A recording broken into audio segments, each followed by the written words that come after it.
Un garçon lâche est muté de force par ses parents à l'école de délinquants la plus réputée. Il pense qu'il va sûrement être harcelé, mais contre toute attente, tous les élèves délinquants ici sont amicaux et gentils.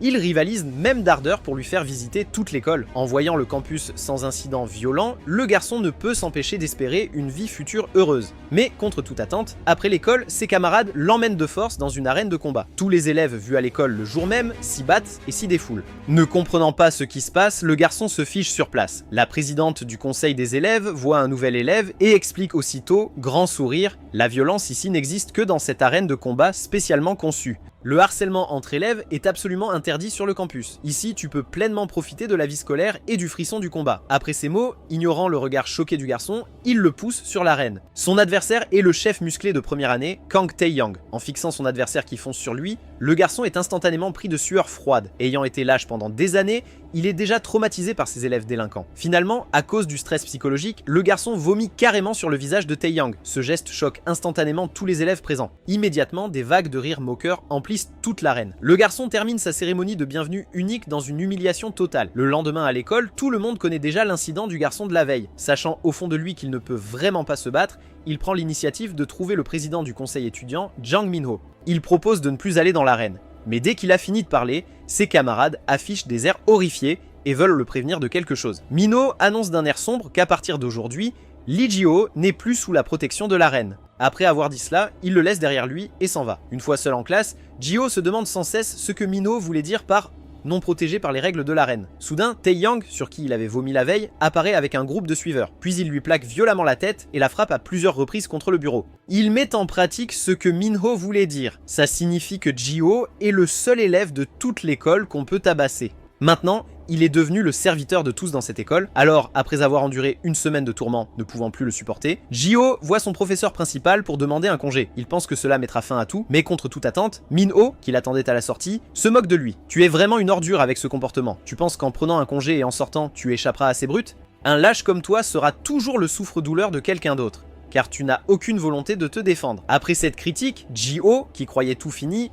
rencontre Tae-young qui l'attendait chez lui. Comment oses-tu abandonner sans la permission de ton maître? Qui va faire mes courses et être mon souffre-douleur après ça? Après cela, il traîne Ji-ho dans une ruelle déserte pour une raclée brutale. Puis il sort son téléphone et récite l'adresse de Ji-ho mot pour mot. Souriant méchamment, il dit qu'il lui rendra souvent visite pour jouer. En entendant cela, les yeux de Ji-ho se remplissent de terreur. En colère, il exige ce que Tae-young veut vraiment, mais Tae-young lui saisit le visage et le prévient « Si tu oses résister encore, je prendrai des photos de toi tabassé et les diffuserai. » Ji-ho ne comprend vraiment pas pourquoi, alors qu'il était sur le point d'échapper à cet enfer douloureux, ces salauds refusaient de le laisser partir. Finalement, pris d'une peur et d'une réticence extrême, il saisit enfin le sens des paroles de Min-ho. Pour se protéger, il doit oser riposter. Avec un rugissement, toute sa rage éclate du cœur de Ji-ho. Il mord soudainement et fort la paume de Tae-young. Instantanément, Tae-young hurle de douleur. Furieux, il frappe Ji-ho et le projette au loin. Ji-ho essuie le sang de sa bouche et ricane. Alors, tu sais ce que c'est que la douleur. Un salaud comme toi, même mort, je t'emmène en enfer. Face aux brutes qui foncent, il sait qu'il est moins nombreux. D'un geste décisif, il lance le sable caché dans sa paume. Saisissant l'occasion, il se retourne et court vers l'arène.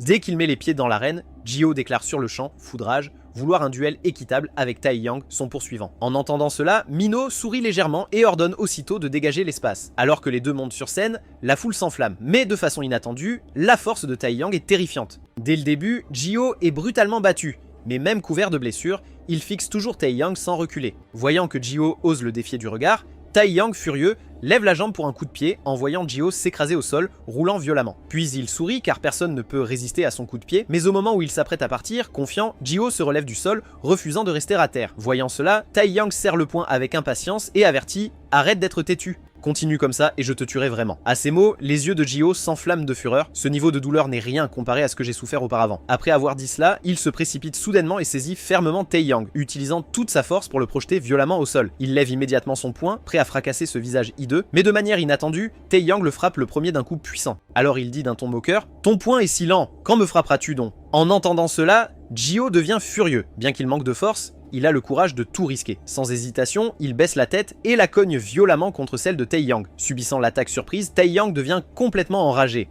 Après avoir violemment repoussé Ji-ho, il serre les dents, prêt à en finir avec cette farce au plus vite. Mais à cet instant, les yeux de Ji-ho deviennent soudain injectés de sang. Il n'aurait jamais cru que les voyous qu'il craignait tant n'étaient en fait qu'à ce niveau. C'est pathétique d'avoir été intimidé par de telles ordures pendant tout ce temps. De chagrin et de colère, il lève aussitôt le poing pour leur donner une leçon. Mais soudain, Taeyang lui assène un coup violent à la mâchoire. Il tombe immédiatement inconscient. Quand il se réveille, groggy, il découvre que Minho veillait sur lui dans l'arène. Mais on lui dit aussitôt que c'est sa dernière chance. Après son congé, il ne peut plus entrer dans l'arène. Un instant, Ji-ho se perd dans ses pensées. À cause de sa faiblesse et de son impuissance, on l'a toujours brimé. Même après son transfert ici, Taeyang le malmène toujours. Sans hésiter, il crie à Minho « J'ai décidé de ne pas prendre de congé. Apprends-moi à être plus fort. » En entendant cela, Minho sourit. Entraîner les faibles est bien sûr aussi le devoir du président du conseil étudiant. Après avoir dit cela, il lance soudain un coup de poing, le frappant fort à l'estomac de Ji-ho. En le voyant souffrir, Minho ricane. Tu craques déjà? Ce n'est que le début. Le lendemain, Ji-ho retourne à l'école, se tenant le ventre endolori. Se souvenant que Minho lui avait dit hier soir de le trouver à chaque pause, Ji-ho ne peut s'empêcher d'avoir peur. Pile à ce moment-là, il croise Taeyang qu'il déteste le plus. Le pire, c'est que ce maudit salaud le menace encore.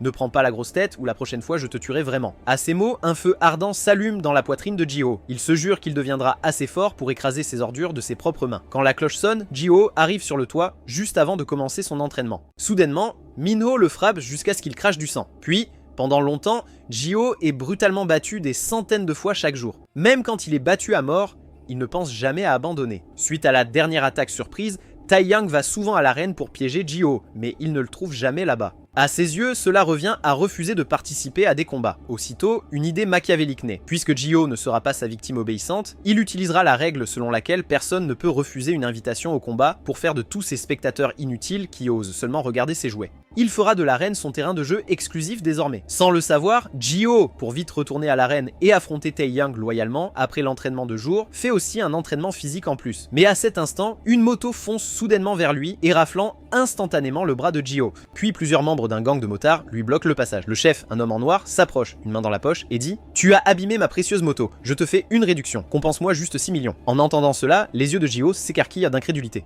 Avant qu'il ne puisse refuser, l'homme en noir lui assène soudain un coup de poing en plein visage. En l'entendant continuer à menacer, Ji-ho réalise soudain qu'il n'a pas peur du tout. Alors il repousse le bras de l'homme et sans hésiter, balance son poing, le fracassant violemment au visage. Il n'a pas peur d'un monstre comme Minho, encore moins de ses racailles devant lui. La seconde d'après, son poignet est fermement saisi. Le gars en noir ricane, moqueur. Tu essaies de me chatouiller? Ji-ho est immédiatement choqué. Perdu, il se met à frapper n'importe comment. Pendant ce temps, il n'a appris qu'à encaisser les coups. Il ne connaît aucune technique d'attaque. En un instant, il est maîtrisé par le coup de pied de l'homme, le voyant délibérément enfiler des poings américains pour faire plus de dégâts. Le poing levé, prêt à le frapper, Ji-ho sombre aussitôt dans le désespoir. Soudain, une silhouette surgit des airs, assénant un coup de genou au type en noir qui se met à saigner du nez abondamment. En voyant de qui il s'agit, Ji-ho est choqué, c'est en fait Jin Ha-jun, celui qui l'a amené à l'arène la première fois. Ha-jun le salue joyeusement, « Je savais que c'était toi Ji-ho ». Tout en parlant, il jette un coup d'œil à un homme en rouge qui fonce vers eux, il esquive vite l'attaque surprise et assène un coup de poing puissant au visage. À cet instant, l'un des hommes en noir réalise qu'Ha-jun porte l'uniforme du lycée Human.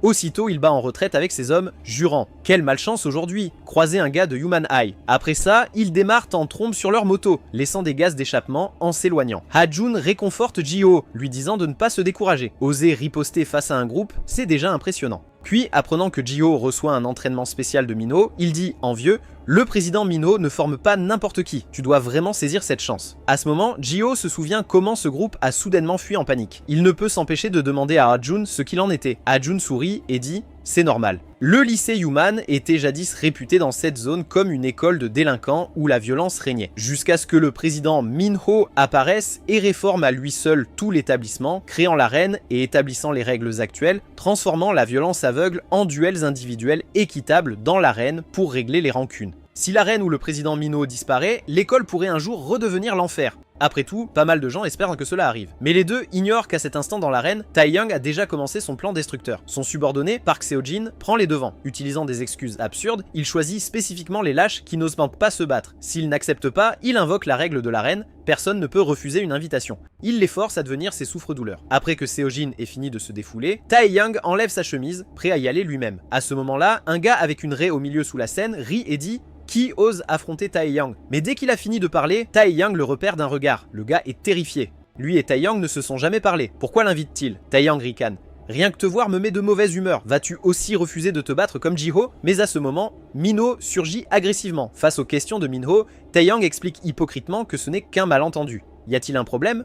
Je ne crois pas avoir enfreint de règles. Le visage de Minho s'assombrit, il sait ce que Taeyang prépare, mais lui tapote l'épaule, le pressant de ne pas agir impulsivement. Ainsi, le trouble dans l'arène est temporairement calmé. Après ça, l'entraînement de Ji-ho reprend son cours, mais peu à peu, il n'évite plus les coups de Minho. Il saisit même les occasions de riposter. S'il veut gagner, il ne peut pas se contenter d'encaisser. Même s'il ne peut pas toucher, c'est mieux que d'être massacré. À ce moment précis, Minho s'arrête soudainement. Avec un sourire malicieux, il dit à Ji-ho de le suivre quelque part, puis ils arrivent tous deux à un abri abandonné. Quand Ji-ho ouvre la porte, à l'intérieur, il y a clairement une machine à frapper humanoïde. Minho prend immédiatement une posture de combat. C'est votre deuxième étape d'entraînement. Regardez attentivement, je ne ferai la démonstration qu'une seule fois. Pieds écartés, largeur d'épaule, bougez vite. D'abord, votre main directrice jaillit avec précision. Ensuite, utilisez votre poids et faites pivoter votre taille. Après avoir dit cela, il frappe le mannequin d'un coup puissant. Voyant la machine se mettre instantanément à fumer, Ji-ho est incroyablement choqué. Immédiatement, plein de confiance, suivant les étapes indiquées par Minho, il frappe le menton du mannequin. Mais de manière inattendue, le score de la machine à coups de poing ne bouge pas du tout. Voyant cela, Minho donne un autre coup puissant. Ce n'est qu'alors que le score passe de 1 à 2. Puis Minho montre la machine et dit « C'est vieux et en panne ». Il ne réagit que si tu frappes assez fort, alors ne te présente pas devant moi avant d'atteindre 9999 points. Dès lors, Ji-ho passe chaque pause à frapper, ce qui augmente considérablement son appétit. Mais alors qu'il mange frénétiquement du riz, Seo-jin apparaît soudainement derrière lui et lui claque délibérément un plateau repas sur la tête. Il fait même semblant de le saluer, tout en lui tapant frénétiquement dans le dos. Ji-ho serre les dents de colère, il se lève et saisit fermement le bras de Seo-jin, le regardant continuer à le rabaisser. Ji-ho réprime sa rage. Minho a dit qu'il lui était interdit d'entrer dans l'arène avant la fin de son entraînement, mais maintenant ces gens sont devenus si arrogants qu'il bafoue les règles, cherchant ouvertement les ennuis en dehors de l'arène. Ji-ho n'en peut plus et serre le poing, décidant de désobéir aux ordres. Mais de façon inattendue, Ha-jun s'élance soudainement et lance un plateau, frappant fort le visage de Seo-jin. Espèce de voyou, il y a des limites à plaisanter. Voyant Seo-jin sur le point de faire des histoires, Ha-jun explique rapidement avec un sourire « Désolé, ce n'est pas de l'intimidation.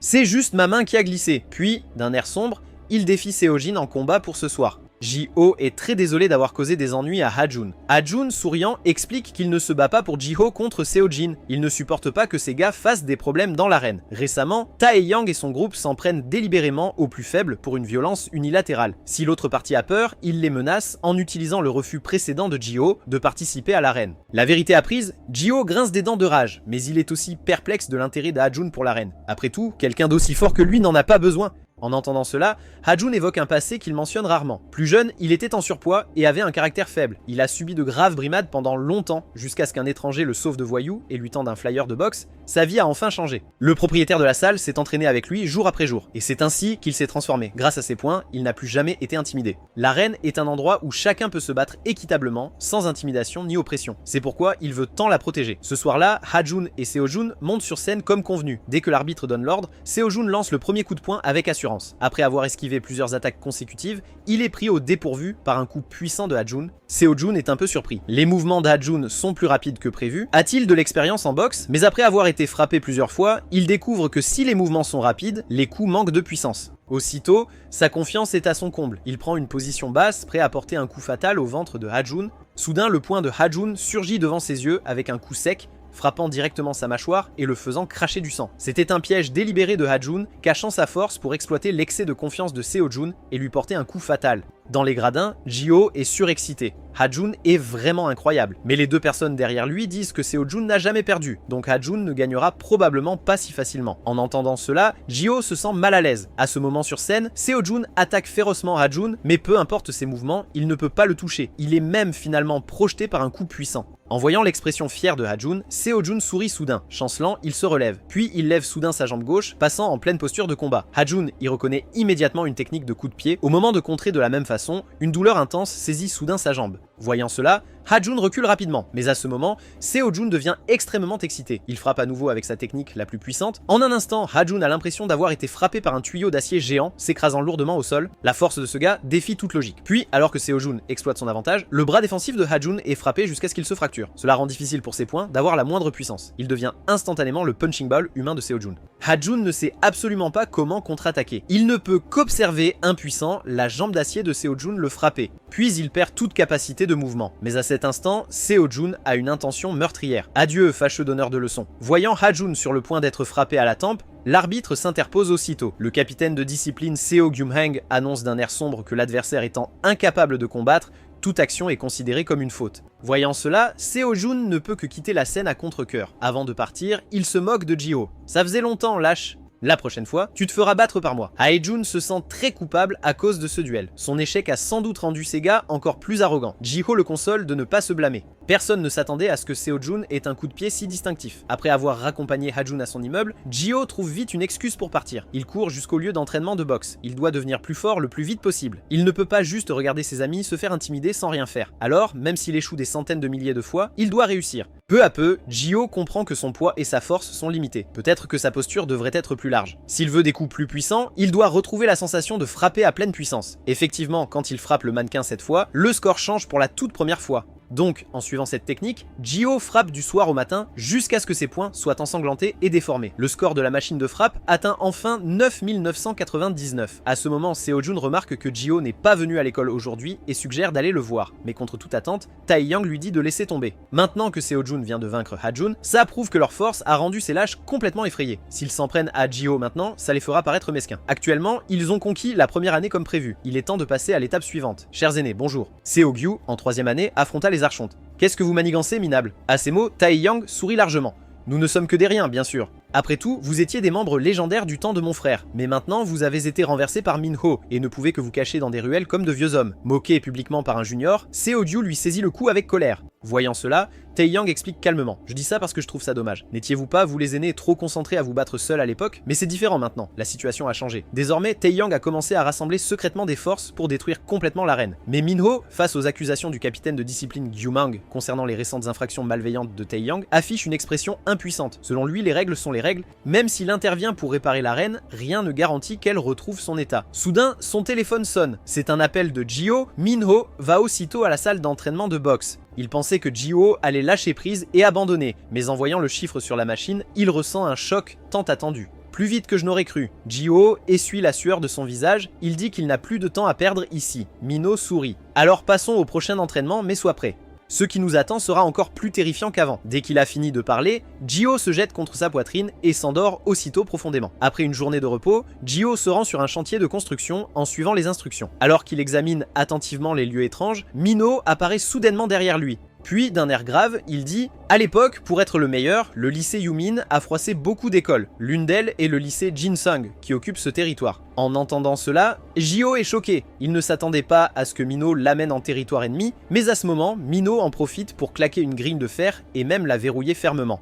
Alors, avec un sourire malicieux, il dit « La porte de l'autre côté est ouverte, essaie de t'échapper seul. Après tout, il n'y a pas de meilleure expérience que le vrai combat. » Voyant Minho le laisser ainsi derrière lui, Jiho frappe frénétiquement à la porte. Mais juste à ce moment, le rugissement de moto retentit soudainement derrière lui. En un clin d'œil, il est encerclé par un groupe. Face à l'homme en noir qui s'approche lentement de lui, Jiho le reconnaît immédiatement comme le salaud battu par Ha-jun la dernière fois. À ce moment, l'homme en noir met menaçamment des poings américains. « Toi, ordure, tu as osé te livrer toi-même. Tu ne peux pas t'échapper cette fois. » Après ces mots, il tend la main et saisit fermement la tête de Jiho. Il tapote ses joues du poing, provocateur, mais contre toute attente, Jiho adopte soudain une posture de combat. Après avoir frappé l'homme en noir, avant qu'il ne réagisse, Hageo lui porte un autre coup violent, faisant aussitôt jaillir le sang de son nez. Mais alors que Jiho se sent confiant, il est pris au dépourvu et frappé durement à la tête par l'homme qui a repris ses esprits. Cependant, les coups de ce genre de personnes ne sont plus que des chatouilles pour Jiho. Il riposte aussitôt, l'envoyant voler au loin. Les hommes de main téméraires voient leur chef se faire malmener et foncent. Mais le poing de Jiho les percute, les envoyant valser. Grièvement blessé au sol, l'homme en noir ne comprend pas comment, en quelques jours, la racaille qu'il battait librement a maintenant la force de le submerger complètement. Fixant Jiho, qui reprenait son souffle, une délinquante parmi eux s'avance et commence à l'insulter bruyamment. Cette voix forte attire immédiatement une foule nombreuse. Voyant des dizaines de voyous féroces l'encercler d'un coup, Jiho ne peut s'empêcher de trouver ça un peu délicat. En un instant, une idée brillante lui vient. Il s'empare vite de la moto chérie de l'homme en noir, met les gaz à fond, et pendant que ce groupe regarde encore bêtement, il lance la moto en avant puis la lâche aussitôt, la laissant foncer dans la foule. Les voyous sont immédiatement effrayés et confus par la moto qui fonce. Voyant cela, Jiho saisit aussitôt l'occasion. Il fonce en avant, bousculant les voyous qui bloquent à son passage. Il court éperdument vers la porte de derrière. Il sait pertinemment que pour affronter Tae-yang et ses salauds en duel, il ne peut pas fuir ainsi. En passant devant un immeuble, il comprend que l'escalier lui offre des duels en tête-à-tête, et quand les voyous le suivent, il voit clairement Jiho au coin étroit, prêt à les attendre. Voyant Jiho s'engager dans un piège apparent, le groupe se rue immédiatement. Le premier à charger est directement mis KO d'un seul coup de poing. Dans l'étroit escalier,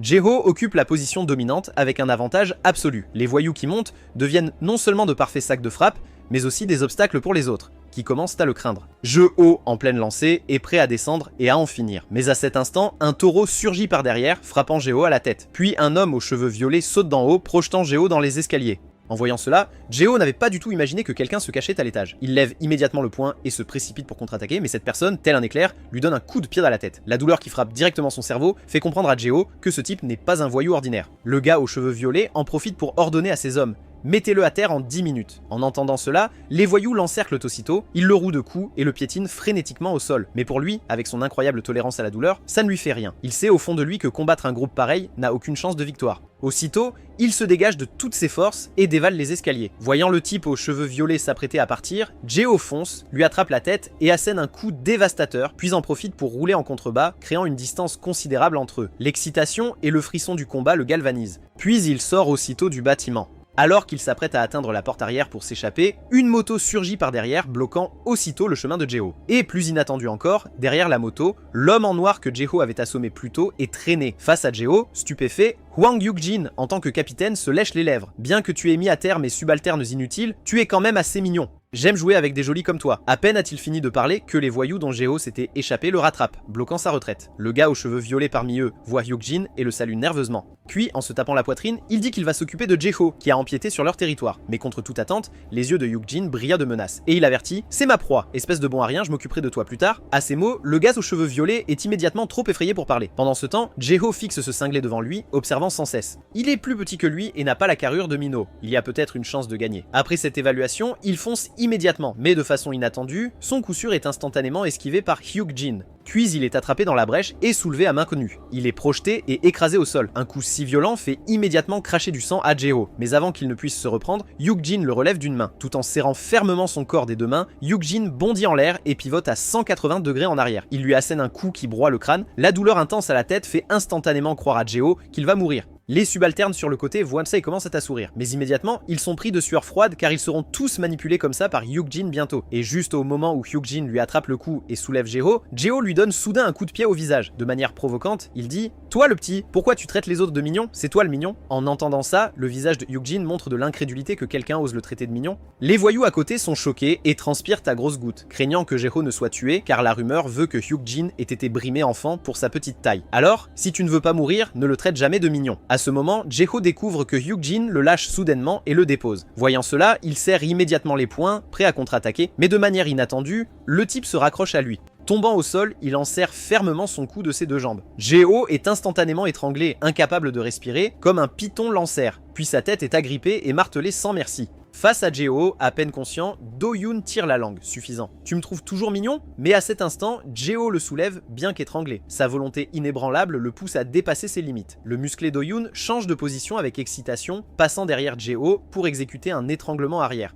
Au moment où son corps est redressé, Je-Ho ressent une suffocation 100 fois plus intense qu'avant. En quelques secondes seulement, Je-Ho perd connaissance et s'effondre au sol. Do-yoon regarde avec excitation sa proie maîtrisée, se lève et l'entraîne, prévoyant de le ramener pour plus de plaisir. Mais à cet instant, Je-Ho ouvre miraculeusement les yeux. Il s'avère que, harcelé, le jeu du foulard lui était le plus souvent imposé. Il a donc découvert qu'en laissant un doigt d'écart pour protéger sa carotide, il ne suffoquerait pas ni ne perdrait connaissance. Traîné de force, Je-Ho en profite pour saisir une pierre. Soudain, il lève le bras et frappe violemment, toute la rage au cœur. Puis, profitant de la chute de Do-yoon, Je-Ho court frénétiquement vers la porte de derrière. Mais alors qu'il est sur le point de s'échapper, Do-yoon, la tête fracassée, se jette à nouveau sur lui. Alors qu'il allait être repris, Minho surgit à l'entrée, dégageant une pression terrifiante. Il avertit Do-yoon. Toute nouvelle attaque sera vue comme une provocation contre tous les élèves de Yumin. Mais Do-yoon furieux dit avec provocation: ça fait longtemps que je veux me battre contre toi. Sur ce, il tire la langue avec assurance et fonce, prêt à en découdre. Contre toute attente, avant même qu'il ne puisse frapper, Minho le frappe en plein visage, le projetant instantanément à travers la porte, inconscient au sol. En regardant Je-Ho, qui a déjà traversé le portail en fer, Minho a l'air satisfait, plus qu'une dernière séance d'entraînement. Retrouve-moi sur le toit demain. Contre toute attente, tôt le lendemain, dès son arrivée à l'école, Ji-ho voit Seo-jun agresser Ha-jun. Il fonce immédiatement bloquer l'attaque. Ne pouvant plus le supporter, il déclare la guerre à Seo-jun. Sale type, viens à l'arène après les cours. Je vais te combattre. En entendant ça, Seo-jun n'aurait jamais cru que ce gamin l'affronterait. Il menace aussitôt de montrer à Ji-ho la dure réalité. La soirée approchant vite, l'arène est bondée comme jamais. Seo-jun, déjà sur le quai, voit que Gyo n'est toujours pas apparu. Il ne peut s'empêcher de se moquer. Ce type s'est enfui, mais la seconde d'après, Gyo apparaît devant lui, le crâne rasé, montrant sa détermination. Le gamin lâche affronte l'expert de Muay Thai sur la plateforme pour la première fois et il tend les fesses, laissant son adversaire le frapper sauvagement. Ce geste ridicule fait éclater de rire le public, mais ils ignorent la raison de son comportement bizarre. Quand il a reçu un coup plus tôt, il a senti que son adversaire avait des plaques d'acier cachées dans les jambes. S'il est frappé, il risque de se briser les os à tout moment. Mais alors qu'il fixe les jambes de l'adversaire pour confirmer, le gars change soudainement de stratégie, le surprenant d'un coup de poing. Le coup violent à la tête l'étourdit, l'empêchant de riposter. Voyant cela, le gars en profite pour lever sa jambe et attaquer. Alors qu'il pense, suffisant que son coup va achever l'enfant, il découvre que sa jambe est fermement saisie. En un instant, le gamin projette l'homme violemment au sol. En regardant son mollet gonflé pour vérifier ses soupçons, Gyo déchire soudainement le bas de son pantalon, révélant instantanément la plaque d'acier attachée à son tibia.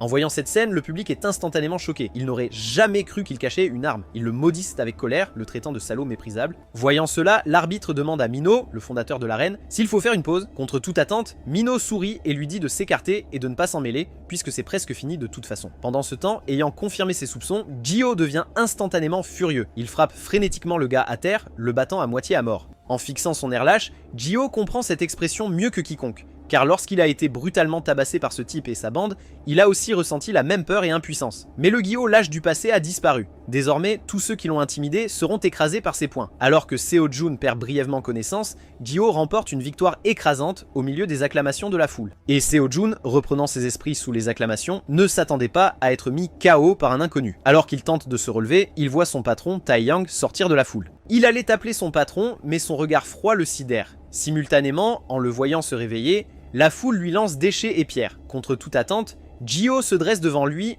tendant la main sans rancune pour l'aider. Il dit que bien qu'il ait voulu battre à mort le tricheur Seo-jun, les règles de l'arène l'en ont empêché, donc la prochaine fois, ils auront un combat loyal. Cependant, juste au moment où les deux allaient se réconcilier, une grande main saisit fermement les cheveux de Seo-jun. Le chef de 3e année, Min-woo, soudainement arrivé, se moque. Comment peux-tu, minable, serrer la main et faire la paix avec ton adversaire? Sur ce, il marche de manière provocante vers Min-ho, qui a créé l'arène à lui seul. Il déclare qu'il va personnellement détruire l'arène et ramener Yuminai à l'ère des voyous. À cela, Min-ho ne peut s'empêcher de ricaner. Il pensait que Min-woo avait abandonné depuis longtemps et n'osait que se cacher comme un rat dans les égouts. Eh bien, il devra écraser complètement les fantasmes irréalistes de Min-woo. Alors que les deux montent sur la plateforme en tant qu'adversaires, le public en bas éclate en discussion animée. Ne comprenant pas ce qu'il voyait, Gyo interroge curieusement son ami Ha-jun. Il apprend que Min-woo aurait pu rivaliser avec Min-ho pour le titre de plus fort au lycée Yumin avant l'établissement de l'arène. Une fois Min-woo échauffé, ils foncent soudainement, lançant la première attaque. En un instant, la puissance colossale de leur affrontement projette les spectateurs les plus proches. Et quand la réplique s'estompe, Min-woo réalise qu'il n'a même pas touché un seul cheveu de Min-ho. Il devient instantanément furieux et lance une série d'attaques. Voyant cela, Gyo est stupéfait. Malgré la carrure imposante de Min-woo, il peut encore se déplacer avec une telle vitesse incroyable. Il demande, inquiet, à Ha-jun quelles seraient les conséquences si Min-ho perd le match. À ces mots, le visage de Ha-jun s'assombrit. Probablement, l'arène disparaît et le lycée Yumin retourne en enfer, car Min-woo est le bras droit du démon Kang Han-ae.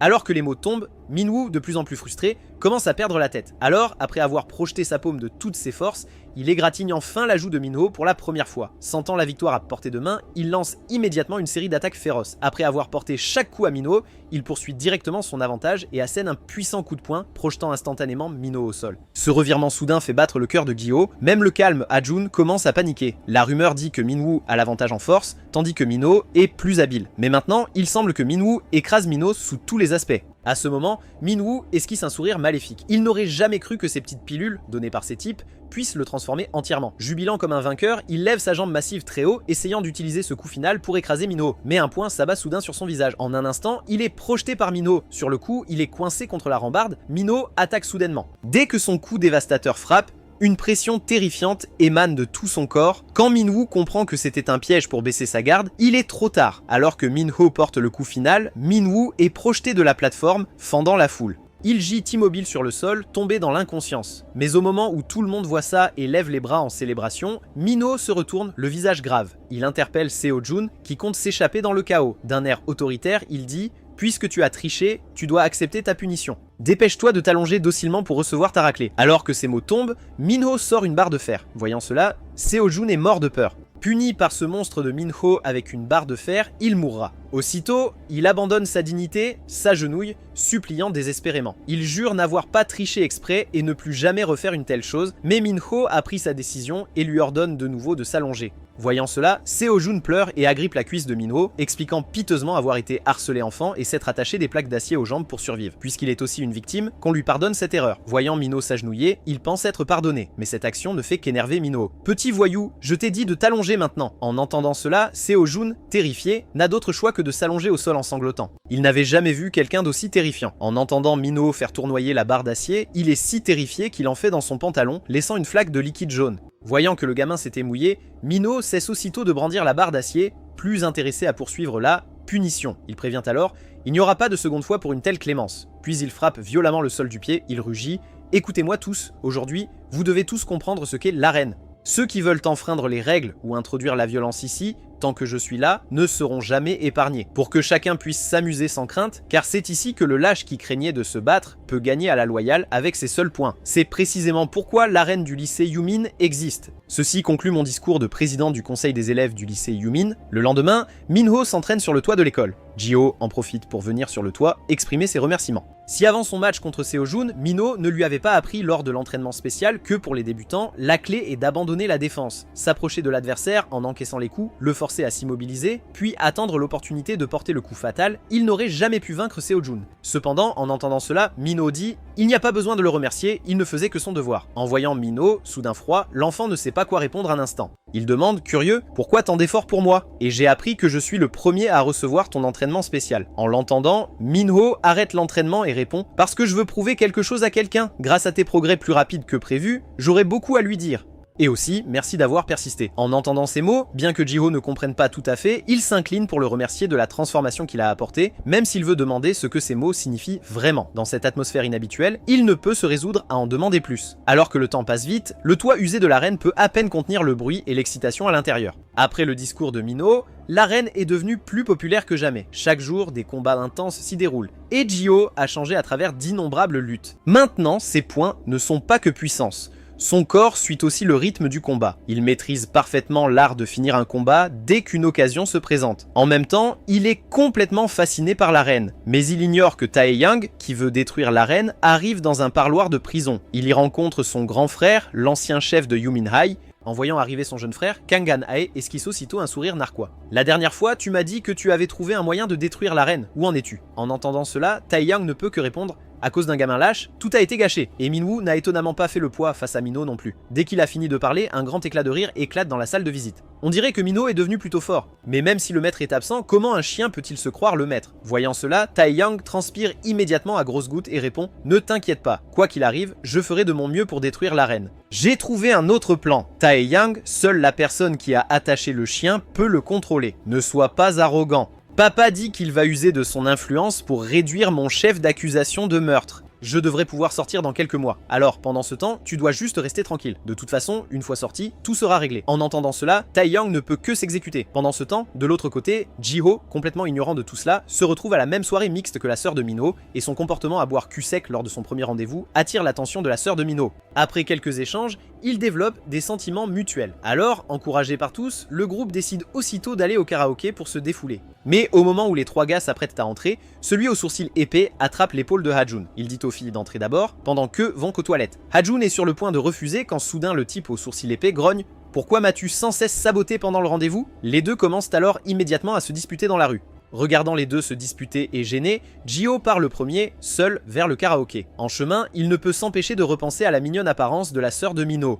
Il devient instantanément un fou amoureux. Cependant, il ignore que cette fille est la sœur de Minho. Mais au moment où il tourne le coin du karaoké, il voit un voyou harceler la fille qu'il aime. « Hé la belle, viens avec nous ?» En l'entendant, le gamin crie aussitôt « Salaud, arrête !» Le voyou se retourne, voit l'apparence de Jihyo et rit avec dédain. « Ton ami est visiblement un lâche, alors ne traîne pas avec ce minable, viens plutôt avec moi. » Je suis du gang Baeksan. Sentant la douleur à son bras, Jang-mi se débat aussitôt et dit au voyou de la lâcher. Mais voyant ça, le voyou s'excite encore plus. « Oh, qu'est-ce que tu vas faire si je ne lâche pas ?» À peine les mots prononcés, Mi fait un pas glissé, saisit le col du voyou en prise inversée et exécute une projection par-dessus l'épaule. Et en atterrissant, elle dit d'un ton dominateur « Si tu ne te tiens pas tranquille, tu vas te faire tabasser ». Avec un bruit sec en touchant le sol, le voyou est projeté si violemment qu'il crache du sang. Pendant ce temps, Ji-ho est sidéré et figé sur place par cette scène exagérée. La rousse lui dit qu'il n'a pas besoin d'intervenir. Derrière l'apparence douce de Mi se cache en réalité une bête féroce. Depuis son enfance, elle apprend à se battre avec son frère pour se défendre. Les voyous ordinaires, elle seule peut les battre, maintenant la plupart des hommes ne peuvent plus la vaincre, et son maître est le patron de l'école de voyous la plus redoutable, alors ne t'inquiète pas.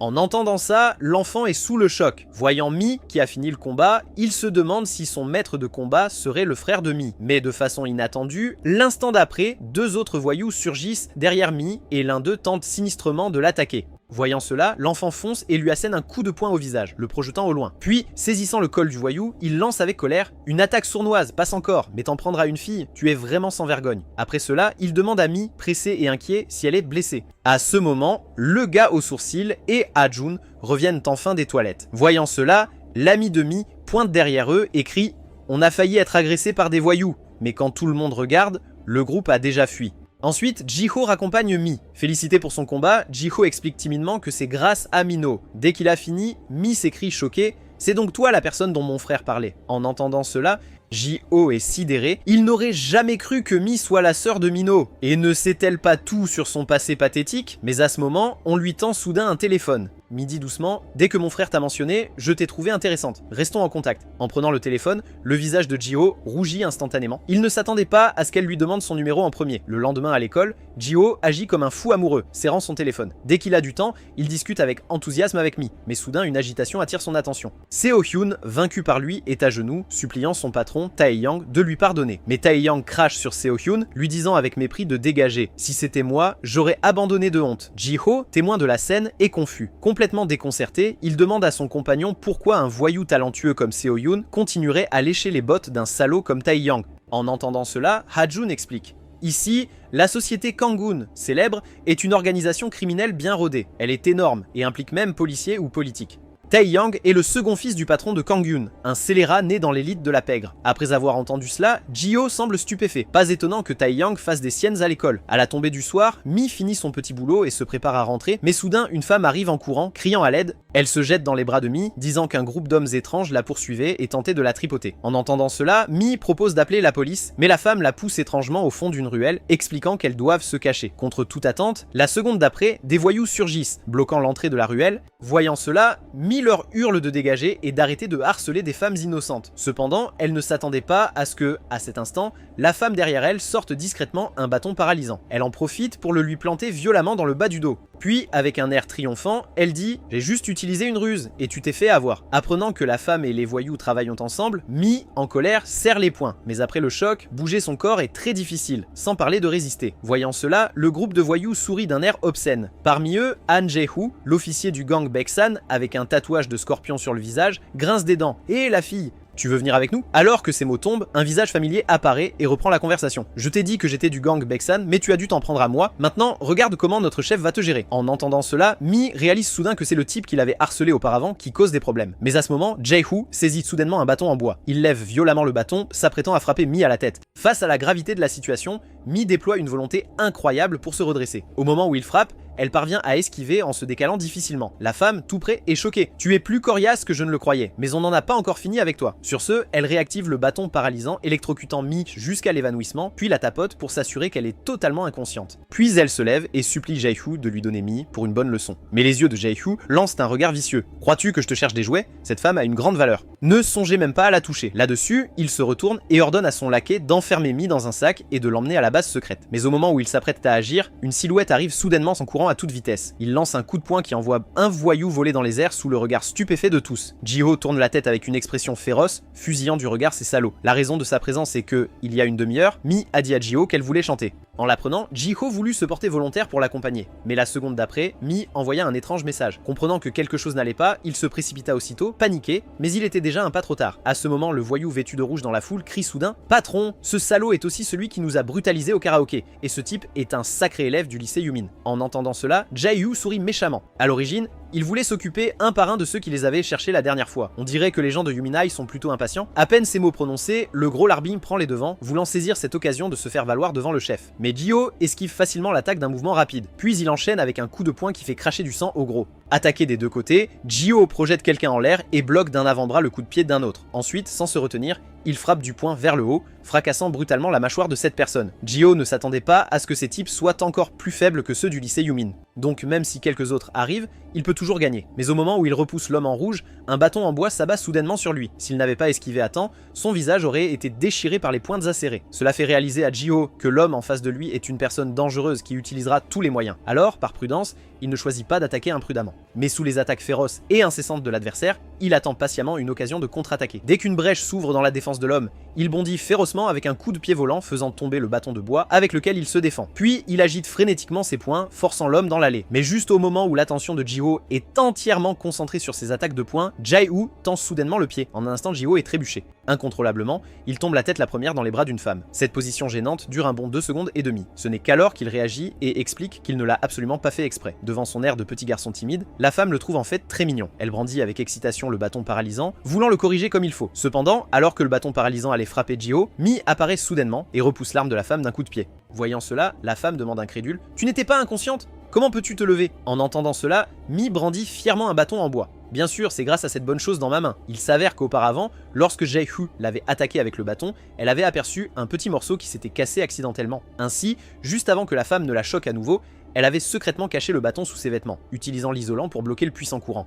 Puis Gio et Mi décident aussitôt de faire équipe et d'abattre ces salauds. Voyant cela, Jai-Hu ne peut s'empêcher de se moquer. Vous deux êtes vraiment intéressants. Savez-vous que je suis dans le milieu des gangs depuis longtemps ? Dès que les mots sont prononcés, Gio se précipite et le frappe au front. Puis un autre coup de poing lui martèle la joue. En quelques mouvements, il le projette dans une pile de déchets. Mais alors que Gio pense en avoir facilement fini avec lui, il entend soudain un rire moqueur à son oreille. Jai-Hu sort de la pile de déchets et dit « C'est tout ce que tu as, gamin ? Je n'ai même pas encore officiellement commencé. » Là-dessus, il avale une pilule. Il s'élance d'un pas rapide, assénant aussitôt un coup de poing violent à Gio. À cet instant, face à ses attaques soudainement amplifiées, Gio ne peut se défendre et reçoit un brutal coup de genou à la mâchoire. Il devient alors un punching ball, battu sauvagement jusqu'à ce que son visage soit méconnaissable. Mais juste au moment où Jai-Hu pense avoir gagné, il découvre que Gio s'arrête soudainement immobile. Avant qu'il ne puisse réagir à ce qui se passe, Gio saisit soudain le coup de Jai-Hu, le prenant par surprise, il frappe frénétiquement son estomac, voyant son adversaire tenu comme un poussin dans sa main. Sans hésiter, Gio lui donne un coup de tête. Immédiatement, Jai-Hu, enragé, se jette sur Gio, mais il ne s'attendait pas à ce que ce lycéen, en se battant, soit encore plus imprudent que lui, un maniaque drogué. Finalement, alors que Gio rugit et serre le poing, il est projeté à plusieurs mètres sous ce coup terrifiant. À ce moment, Gio regarde Jai-Hu inconscient. Il crache avec mépris de la salive sanglante. Espèce d'idiot, bon travail pour avoir terminé. Puis, malgré l'embarras persistant de Gio,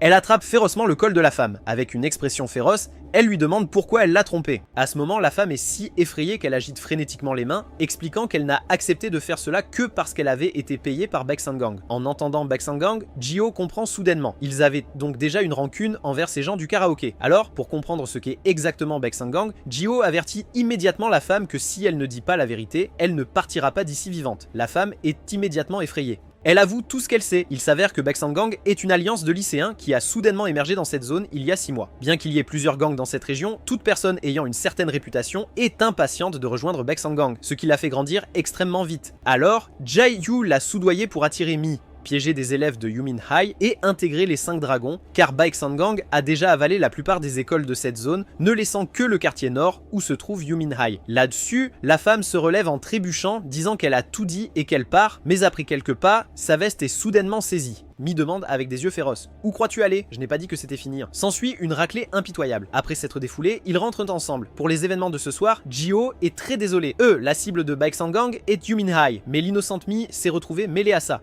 Heureusement, malgré leur arrogance, ils ne peuvent pas vaincre Yumin High, que Minho défend. « Mon frère est assez spécial, mais tu es plutôt cool aussi. Merci. Je te dois doublement. » Gio lui sourit chaleureusement, immensément reconnaissant d'avoir sauvé Mi. Pendant ce temps, de l'autre côté, Jai-Hu et son groupe reçoivent leur punition un par un. Et Jai-Hu, l'instigateur, après avoir été violemment frappé, est immédiatement rétrogradé au rang de combattant par Jeon Taemin, classé 5e parmi les 5 dragons de Baek Sang-gang. En regardant Jai-Hu désespéré, Taemin ricane, être un combattant est plutôt intéressant aussi. On se reverra dans l'arène. Pendant ce temps, ailleurs, le gang Cheonbang en difficulté se terre. Après avoir fait fuir un groupe de gars qui voulaient les rejoindre, Kong Jin-seok, en tant que chef, s'inquiète encore plus. À cause de l'existence de Baeksan Gang, ils ne peuvent même plus recruter de subalternes corrects. Si ça continue, comment peuvent-ils survivre? Mais à ce moment, un invité indésirable apparaît soudainement. Voyant que le visiteur est Seo-jun, deux subalternes lui hurlent dessus. « Espèce d'ordure, comment oses-tu te montrer ici ?» À cela, Seo-jun l'écarte avec un sourire, disant qu'il est là pour un entretien. Comparé à ces types qui se sont enfuis, je suis une main-d'œuvre de meilleure qualité. En entendant cela, Jin-seok s'avance aussitôt, menaçant. « Espèce de bâtard ingrat, pourquoi reprendrais-je un traître ?» Puis, le visage froid, il rappelle à Seo-jun qu'il a déjà été éliminé pour son comportement. « Vous pouvez me demander de faire absolument tout ce que vous voulez. Peu importe la tâche, je suis prêt. » Devant quelqu'un qui offre ses services, Jin-seok a aussitôt une idée. Il sourit alors et dit « Tu connais Ma Jun-gun, n'est-ce pas? Ce voyou lorgne sur notre territoire. Va t'en occuper. Gère ça bien, et je réfléchirai à te laisser revenir. » Le lendemain, Seo-jun retire ses affaires de l'école, prévoyant d'arrêter. Mais à ce moment, une voix l'interpelle soudainement. Jio demande d'un air sérieux « Pourquoi abandonnes-tu ? C'est à cause de ce qui s'est passé à l'arène ?» Il lui conseille alors de retourner à l'arène pour faire ses preuves. Mais ces mots mettent Seo-jun en rage. Furieux, il attrape Jio par le col et hurle « Espèce de salaud, me voir toucher le fond te donne l'impression d'être un héros? Fais attention la nuit, car je ne m'occuperai plus de cette putain d'arène.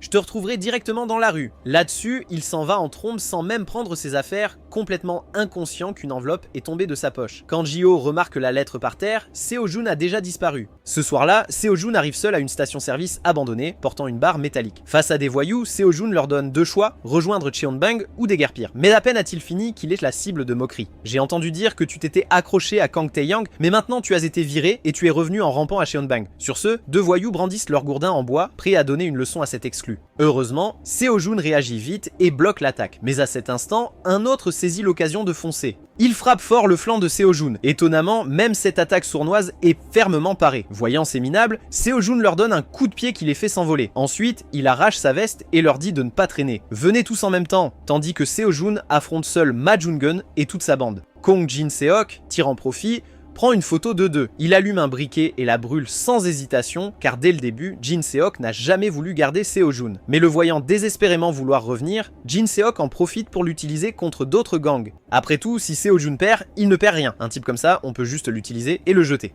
Pendant ce temps, la bataille de Seo-jun prend enfin fin. Il abat avec succès des dizaines de voyous seul. En regardant Ma Jun-gun à peine conscient, Seo-jun essuie le sang de sa joue d'un air suffisant. Il avait prévu de donner deux choix à ses gars, mais ce n'est plus nécessaire. Il lève le pied et donne un coup de pied violent au visage de Jun-gun. Disparais le plus loin possible et ne montre plus jamais ta tête. Peu après, des rumeurs se sont répandues dans toute l'école, disant que Seo-jun était revenu à Cheonbang et prévoyait de traquer quiconque à Yumin-ai qui était en mauvais termes avec lui. Jio est choqué par les rumeurs. Il ne s'attendait pas à ce que Seo-jun lâche si vite, mais Ha-jun dit que c'est tout à fait normal. Après tout, Seo-jun n'est venu à l'école que pour Tae-yang. Maintenant qu'il est abandonné, partir était inévitable. De plus, il a toujours été un solitaire sans amis. À ces mots, Jio se souvient de la lettre de Seo-jun. Il suit les informations de l'expéditeur sur l'enveloppe et trouve Jung Hye-seon, l'ami d'enfance de Seo-jun. Il explique avoir trouvé la lettre par hasard, mais ne connaissant pas l'adresse de Seo-jun, c'est le seul moyen de la lui rendre. Contre toute attente, Hye-seon dit n'avoir aucun moyen de la rendre à Seo-jun non plus. Depuis que Seo-jun a quitté l'orphelinat, elle ne connaît que son adresse scolaire. Alors elle lui envoie des lettres. Apprenant que Seo-jun a grandi à l'orphelinat, Jio est choqué. « J'ai grandi avec Seo-jun, nous avons toujours été ensemble depuis notre enfance. Orphelin, j'étais toujours harcelé par les plus grands quand j'étais jeune. Mais chaque fois que ça arrivait, Seo-jun devenait un héros et chassait tous les harceleurs. Mais ça n'a pas duré longtemps.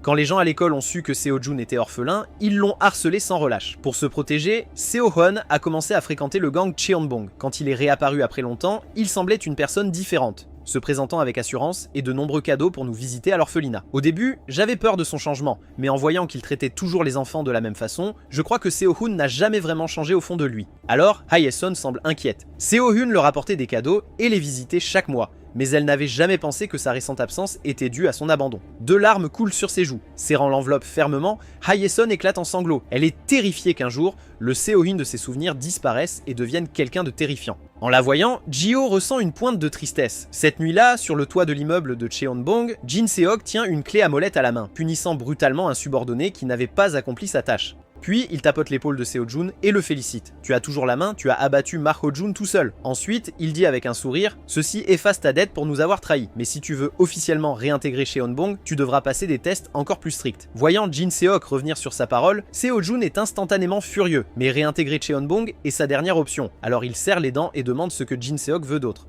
Jin-seok sourit méchamment. « Tu n'avais pas juré de tout faire ? Est-ce que ça inclut le meurtre? En entendant cela, Seo-jun se fige sous le choc. Voyant son incrédulité, Jin Seok éclate soudain de rire. Tu m'as vraiment cru, mais son ton bascule. Allumant un briquet, il dit à Seo-jun, ce que tu dois faire est aussi grave qu'un meurtre. Tu dois mettre le feu à une moto. Là-dessus, il claque une grosse liasse de billets sur la poitrine de Seo-jun. Le client paie des millions juste en acompte, on ne voit pas des affaires comme ça tous les jours. Réussis ça et tu seras de retour à Cheonbong. Seo-jun hésite face à cette tâche. Si ça tourne mal, il risque de finir en centre de détention juvénile. Tourmenté intérieurement, il se retrouve on ne sait comment à l'orphelinat où il a grandi. Mais au moment où il se ressaisit et s'apprête à partir, Hye-seon l'interpelle soudainement. Tous deux se rendent alors au balançoire où ils jouaient autrefois. Hye-seon demande anxieusement s'il peut revenir à l'orphelinat et vivre comme avant. À ces mots, Seo-jun soupire. Merci Hye-seon, mais il est trop tard pour revenir en arrière. Sur ce, il se lève et dit à Hye-seon de bien s'occuper des enfants. Il ne pourra sans doute pas venir avant un certain temps. Ignorant les tentatives de Hye-seon pour le retenir, il part avec un air abattu. La nuit suivante, dans un parking, Seo-jun décide finalement d'accepter la tâche de Jin Seok. Il asperge une moto d'essence, puis il regarde autour de lui, confirmant qu'il n'y a pas de caméra comme Jin Seok l'avait dit. Il allume un briquet. Accomplir cette tâche est sa seule issue maintenant. Mais au moment où il lève la main pour lâcher le briquet, un seau d'eau lui éclabousse le visage. Ji-ho regarde Seo-jun, sur le point de faire une bêtise, et crie « Jouer avec le feu au milieu de la nuit ?» Tu as perdu la tête? Il s'avère que 3 heures avant, Hye-seon a arrêté Ji-ho alors qu'il rentrait. En larmes, elle a confié que Seo-jun risquait de faire quelque chose de dangereux et a supplié Ji-ho de l'aider à l'en empêcher. Alors, pour savoir ce que Seo-jun préparait, Ji-ho a suivi le tuyau de Ha-jun et s'est rendu sur le territoire de Cheonbong. Il a interrogé 2 voyous sur le toit à propos de Seo-jun. Les voyant garder le silence, il a dû utiliser ses poings pour obtenir des réponses. Heureusement, il réussit à stopper la folie de Seo-jun avant la catastrophe. Mais cela met Seo-jun en rage. Furieux, il attrape Ji-ho par le col et crie « Tu sais quelque chose de ma vie? Qui es-tu pour me dire quoi faire ?» Ji-ho admet que non, mais quelqu'un qui croit en toi m'a demandé de l'aide. En l'entendant, Seo-jun comprend que Hye-seon s'inquiétait pour lui.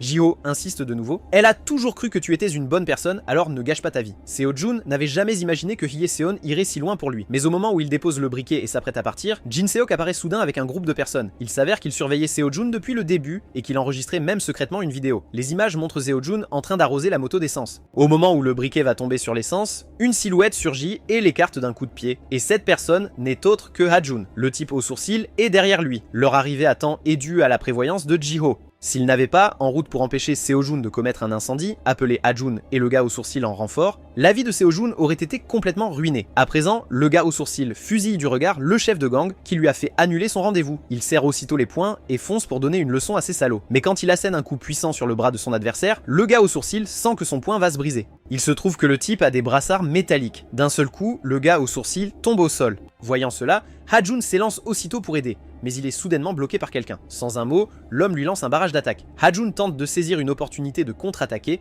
mais quelque chose lui entaille la joue. En y regardant de plus près, il voit que les poings américains de l'homme ont des lames qui en sortent. Voyant cela, Ji-ho n'aurait jamais cru ces salauds si méprisables. Même l'homme qui le suit brandit 2 béquilles métalliques, et il parle un japonais que Ji-ho ne comprend absolument pas. Voyant le japonais foncer sur lui, Ji-ho lève instinctivement le bras pour se défendre. Mais la force des béquilles dépasse l'imagination. D'un seul coup, Ji-ho sent ses côtes se briser et crache du sang. Finalement, il est frappé directement dans le dos avec une béquille. Il s'effondre au sol, perdant temporairement la capacité de résister. Voyant cela, Jin Seok se moque. « Seo-jun, tes amis semblent avoir des problèmes, tu ne vas pas les aider ?» Mais dès qu'il a fini, Seo-jun lui assène un coup de pied violent. De façon inattendue, ce coup de pied ne fait que rendre Seo-jun mal à l'aise. Alors qu'une veste tombe au sol, Jin Seok révèle un gilet pare-balles caché sous ses vêtements. Et sur ses 2 mains, il porte des poings américains qui frappent très fort. En voyant Jin Seok sourire d'un air si suffisant, Seo-jun déchaîne aussitôt son coup de pied signature. Mais cela n'a absolument aucun effet sur Jin Seok. Au lieu de ça, Jin Seok saisit l'occasion et le frappe au sol. Pendant ce temps, le gaz aux sourcils tient à peine. À force de bloquer, ses bras s'engourdissent de plus en plus. À ce rythme,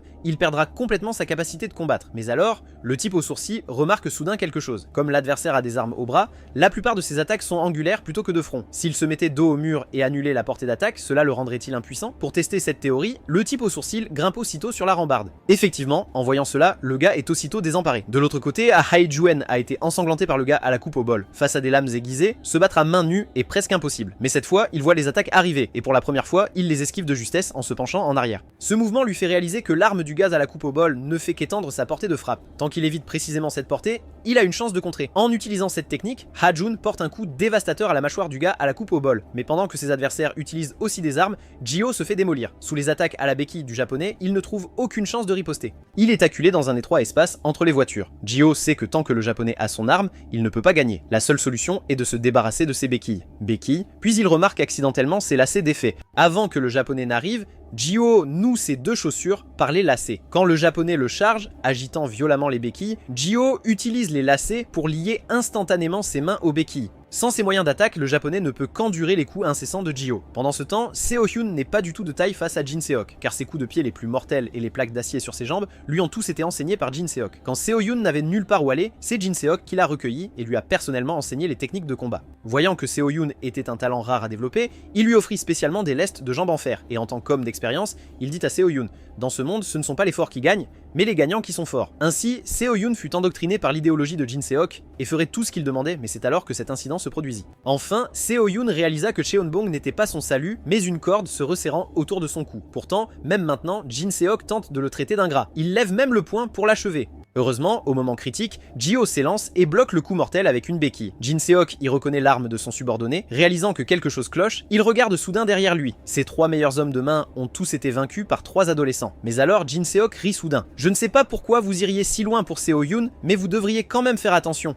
Il n'en vaut pas la peine. Après tout, c'est quelqu'un qui peut trahir les autres à tout moment. Seo-hyun n'a d'autre choix que d'expliquer. Des années plus tôt, Jin Seok lui avait révélé que le directeur de l'orphelinat où il avait grandi, endetté auprès de Cheonbong, forçait les enfants à transporter des marchandises illégales. Pour la sécurité des enfants, il n'avait eu d'autre choix que d'utiliser la force pour chasser le directeur. Mais cela signifiait que Cheonbong ne pouvait pas recouvrer sa dette. Et comme principal responsable de la collecte auprès du directeur, face aux soupçons et accusations de Jin Seok, il n'a pas cherché à se défendre et a tout pris sur lui. Mais après avoir entendu l'explication de Seo-hyun, Jin Seok se contente de rire. Il connaissait la raison depuis le début. Il avait compris que Seo-hyun avait choisi des orphelins inutiles plutôt que Cheonbong. Sur ce, Jin Seok prend violemment une posture de combat. Il va régler ce compte aujourd'hui, quoi qu'il arrive. Voyant cela, Jihyo menace: recule maintenant. 4 contre 1, vous allez morfler. Jin Seok sourit avec mépris. La seconde d'après, une foule massive de subordonnés les encercle de toutes parts. Sur un seul ordre de sa part, tous se précipitent immédiatement en brandissant des barres de métal. Témoins de cette scène, Jihyo et les 3 autres sont terrifiés et désemparés, mais Ah-jun retrouve vite son calme. Bien qu'ils soient largement en infériorité numérique, tant qu'ils restent unis, ils peuvent s'en sortir.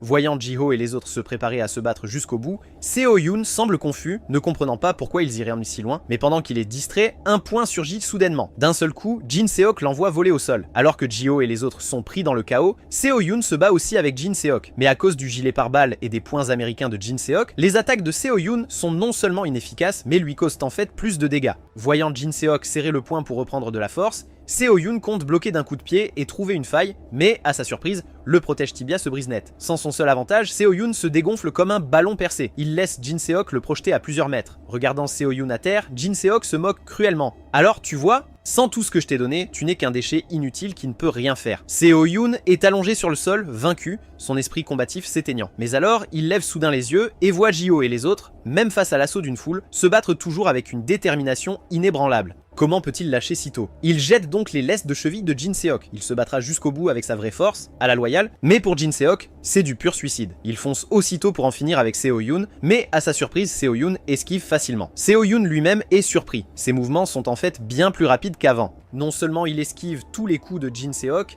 mais il frappe même des points vitaux. Sans ses poids aux chevilles, il révèle sa vraie vitesse. D'un bond dans les airs, il donne un coup de pied final, mettant fin à leur relation tordue. À ce moment, Seo-hyun réalise soudain que ce qu'il croyait le protéger étaient en fait les chaînes qui le retenaient. Mais Jin Seok refuse la défaite et se relève. Brandissant ses poings, il refuse la défaite face à un bon à rien. Mais la force de Seo-hyun dépasse de loin la sienne. D'un seul geste, il l'achève. En regardant Jin Seok vaincu, Seo-hyun prononce le conseil qu'il a pris à cœur. Ce ne sont pas les forts qui gagnent, mais les gagnants qui sont forts. Tu m'as appris ça, Jin Seok. À ce moment, voyant leur chef vaincu, les laquais paniquent complètement, mais ils voient alors des ennemis qui arrivent encore. Ils abandonnent résolument leur chef et fuient en panique. Maintenant que la crise est résolue, Seo-hyun s'effondre épuisé sur le sol, mais au moment où il va perdre connaissance, une main se tend soudainement vers lui. Jihyo sourit et dit « Tu as gagné, alors lève-toi, tu t'es battu bien mieux sans ces poids aux jambes ». Seo-hyun regarde cette scène avec surprise. Elle reflète parfaitement le jour où il fut vaincu par Jihyo, sauf qu'à l'époque, il n'avait pas pu prendre la main de Jihyo, mais cette fois, il ne la manquera pas. La seconde d'après, une voix familière retentit. Haeyeon court soudain vers eux, le visage inondé de larmes. Avant que Seo-hyun ne puisse réagir, Haeyeon le serre dans ses bras. Seo-hyun, tu sais à quel point j'étais inquiète? Seo-hyun tapote doucement Haeyeon pour la réconforter. Tout est réglé maintenant. Je ne t'inquiéterai plus. Le lendemain, à l'école, Jihyo réalise soudain que son portefeuille manque. Non seulement sa carte bancaire, mais aussi sa carte d'étudiant. Mais à ce moment, Jihyo est choqué de voir que Seo-yoon, qui avait abandonné, est revenu à l'école. Il n'avait pas prévu de retourner à l'école, mais hier soir, Hae-yeon a pleuré et l'a supplié de redevenir celui qu'elle connaissait. Puis elle l'a surpris et lui a fait une promesse du petit doigt. Puisqu'il a promis, il doit tenir parole. Mais Seo-yoon s'est à peine assis que Kang Tae-yang arrive avec sa suite. J'ai appris que tu as vaincu Cheon-bong, je songe à te reprendre. Après tout, la réserve du gang Kang-yoon est ta seule issue, mais Seo-yoon refuse catégoriquement. Maintenant, il trouvera sa propre voie. Avant cela, il pensait qu'en rejoignant l'équipe de réserve du gang Kang-yoon, il lui offrirait un dortoir en sous-sol, le seul avantage qu'il pouvait obtenir et la meilleure option pour quelqu'un sans famille. Depuis toujours, son seul but, en tant que solitaire, était de trouver un endroit où appartenir, et c'est ainsi qu'il s'est égaré. Au final, il ne restait que la violence et la trahison. Après tout, il réalise que l'endroit qu'il cherchait était juste devant lui depuis le début. En voyant Hae-yeon et les enfants joyeux, Seo-yoon ouvre joyeusement les bras et prend sa famille, la plus chère, dans ses bras. Mais à son grand choc, Jihyo, Ha-jun et l'homme aux sourcils se présentent comme invités spéciaux de Hae-yeon. Pendant que le groupe dîne joyeusement, Jihyo demande à Seo-yoon comment la moto a été réglée. Seo-yoon répond que le propriétaire, une fois trouvé, dédommagera, mais il ignore son identité. Il a entendu dire que c'est un étudiant connu du coin. Jihyo est perplexe. Ce type a-t-il fait quelque chose contre Cheon-bong ? Seo-jin explique que cette personne n'a rien à voir avec Cheon-bong. Cheon-bong a foiré un coup et a subi les conséquences. Auparavant, de grands gangs comme celui de Kang-yoon engageaient souvent Cheon-bong pour commettre des crimes en leur nom. Cet incident d'incendie criminel à moto était le même, et Cheon-bong a été puni par ceux qui l'avaient engagé. Apparemment, il s'appelle le gang Baeksan, une bande de salauds impitoyables. Un frisson parcourut l'échine de Jihyo. Il n'aurait jamais imaginé se retrouver mêlé au gang Baeksan à nouveau. Pendant ce temps, sur le parking, un groupe se rassemble autour d'une moto couverte d'essence. Hwang Do-yoon, le chef du lycée Jinsung, entre dans une rage folle. Quelqu'un a essayé de brûler ma moto, quand je trouverai le coupable, il est mort. Mais à peine a-t-il fini qu'un subordonné derrière lui crie soudain « Il a trouvé un portefeuille laissé par terre ». Le lendemain, craignant que le gang Baeksan ne s'en prenne à lui, Gi-so s'inquiète de la situation de Mi, mais à l'improviste, il croise Mi, qui l'invite à sortir. En voyant la fille qu'il aime en secret depuis des jours, Jihyo oublie aussitôt tous ses soucis car c'est son premier rendez-vous. Il a fait des recherches en ligne hier et s'est bien préparé. Alors aujourd'hui, il emmène d'abord Mi dans un beau restaurant italien, puis après le repas, ils vont dans un café joliment décoré. Il commande un gâteau et des boissons sucrées que les filles adorent, mais au moment de payer, il fait tomber accidentellement des pièces de sa poche partout sur le sol. Comme il a perdu son portefeuille il y a quelques jours, il ne peut payer qu'avec de la monnaie. Voyant cela, Mi s'empresse de payer pour lui éviter l'embarras. En fait, elle avait invité Jihyo pour le remercier de la dernière fois. Apprenant la vérité, Jihyo est assez déçu. Comme prévu, Mi n'est pas intéressée de cette façon. Pas étonnant qu'elle ait eu l'air mal à l'aise tout ce temps. Alors, pour détendre Mi, Jihyo se lève soudainement et s'excuse sincèrement. En fait, c'est la première fois que je sors seul avec une fille, alors j'ai prévu des activités de rendez-vous. Plutôt nul, non ? Mi est choquée. Non, qu'est-ce que tu racontes ? Tu as tout faux, Jihyo. En fait, elle n'aime pas la cuisine occidentale et c'est sa première fois dans un café si girly, d'où son malaise. Puis elle sourit, espiègle et demande « Alors, on fait autre chose ?» Complètement impréparée, Jihyo est emmenée par Mi dans un parc d'attractions pour faire la grande roue. C'est la première fois que Jihyo la voit rire si joyeusement. Alors, même s'il a le vertige et la nausée, il doit endurer. Mais avant de pouvoir récupérer, Mi l'entraîne sur le bateau pirate, puis les montagnes russes, la tour de chute, toutes les attractions à sensation. Après avoir enduré toutes ces tortures, les jambes de Jihyo lâchent et il s'effondre au sol, complètement épuisé. À la tombée de la nuit, ils rentrent chez eux ensemble. Mi remercie Jihyo de sa compagnie et propose de se revoir plus souvent. Jihyo est très timide, mais il prend son courage à deux mains pour la réinviter. Mais au moment où il s'apprête à parler, des lumières aveuglantes les inondent soudain. Le propriétaire de la moto les a retrouvés et sort le portefeuille perdu de Jihyo. Sans un mot, il veut en découdre avec Jihyo. Jihyo veut expliquer ce qui s'est vraiment passé, mais Hwang Do-yoon, aveuglé par la rage, fonce droit sur lui. Il insiste obstinément sur le fait que Jihyo est celui qui a aspergé sa moto d'essence. Voyant cela, Mi se précipite pour les arrêter. Mais soudain, deux subordonnés de Do-yoon apparaissent et lui barrent le chemin. Regardant l'homme qui lui dit de dégager, Mi lève soudainement la jambe et lui assène un coup inattendu à la tête. Elle pensait que ça le ferait reculer, mais contre toute attente,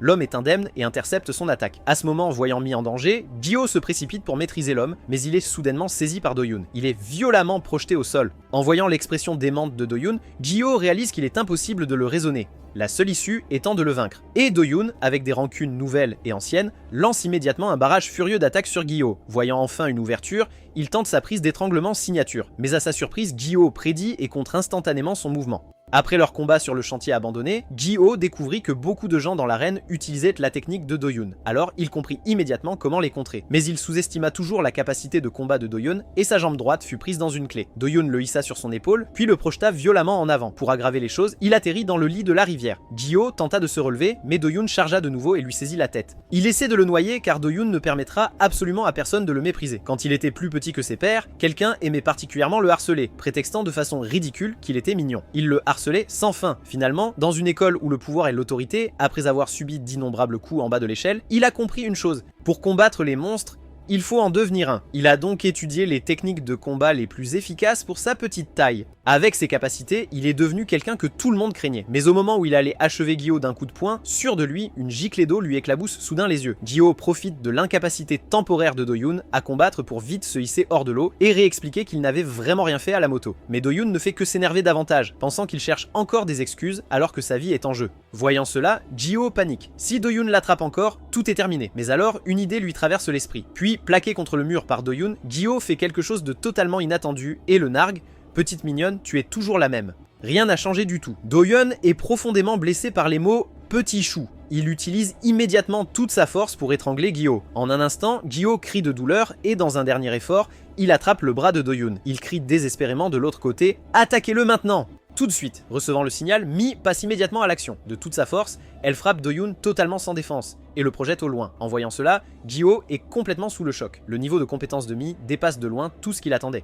Alors que les deux croient que tout est fini et s'apprêtent à rentrer, Do-yoon, sorti de l'eau, les interpelle soudain. « C'était censé me chatouiller, petit mignon ?» Ignorant leur regard terrifié, il fonce et bloque le coup de Gi-ho. Il le plaque violemment contre le mur. Ji-ho pensait avoir tellement grandi, mais ses coups n'ont toujours aucun effet sur ce monstre. À ce moment, voyant ce qui se passe, Mi court immédiatement pour le sauver, mais elle est instantanément repoussée du pied par Do-yoon, puis il attrape Ji-ho d'une main. Il le hisse sur son épaule, s'apprêtant à en finir complètement avec ce type qu'il a tant de fois agacé. Mais à cet instant, une moto surgit soudain. D'un seul coup d'œil, Do-yoon la reconnaît comme étant sa moto adorée. Mais avant qu'il ne puisse voir qui ose la conduire, la moto lancée à toute vitesse les percute et le sépare violemment de Gi-ho. Voyant cela, Do-yoon oublie Gi-ho et hurle immédiatement au motard. « Espèce de salaud, descends de ma moto !» Mais la personne dit « Si tu veux frapper quelqu'un, au moins prends le bon, n'attaque pas des innocents. » Pendant qu'il parle, Ji-ho finit par reconnaître qui c'est. La personne sur la moto est Seo-jun, et la raison de sa présence ici, c'est qu'il y a une heure, il était dans une salle d'arcade et a repéré des voyous qui l'avaient énervé.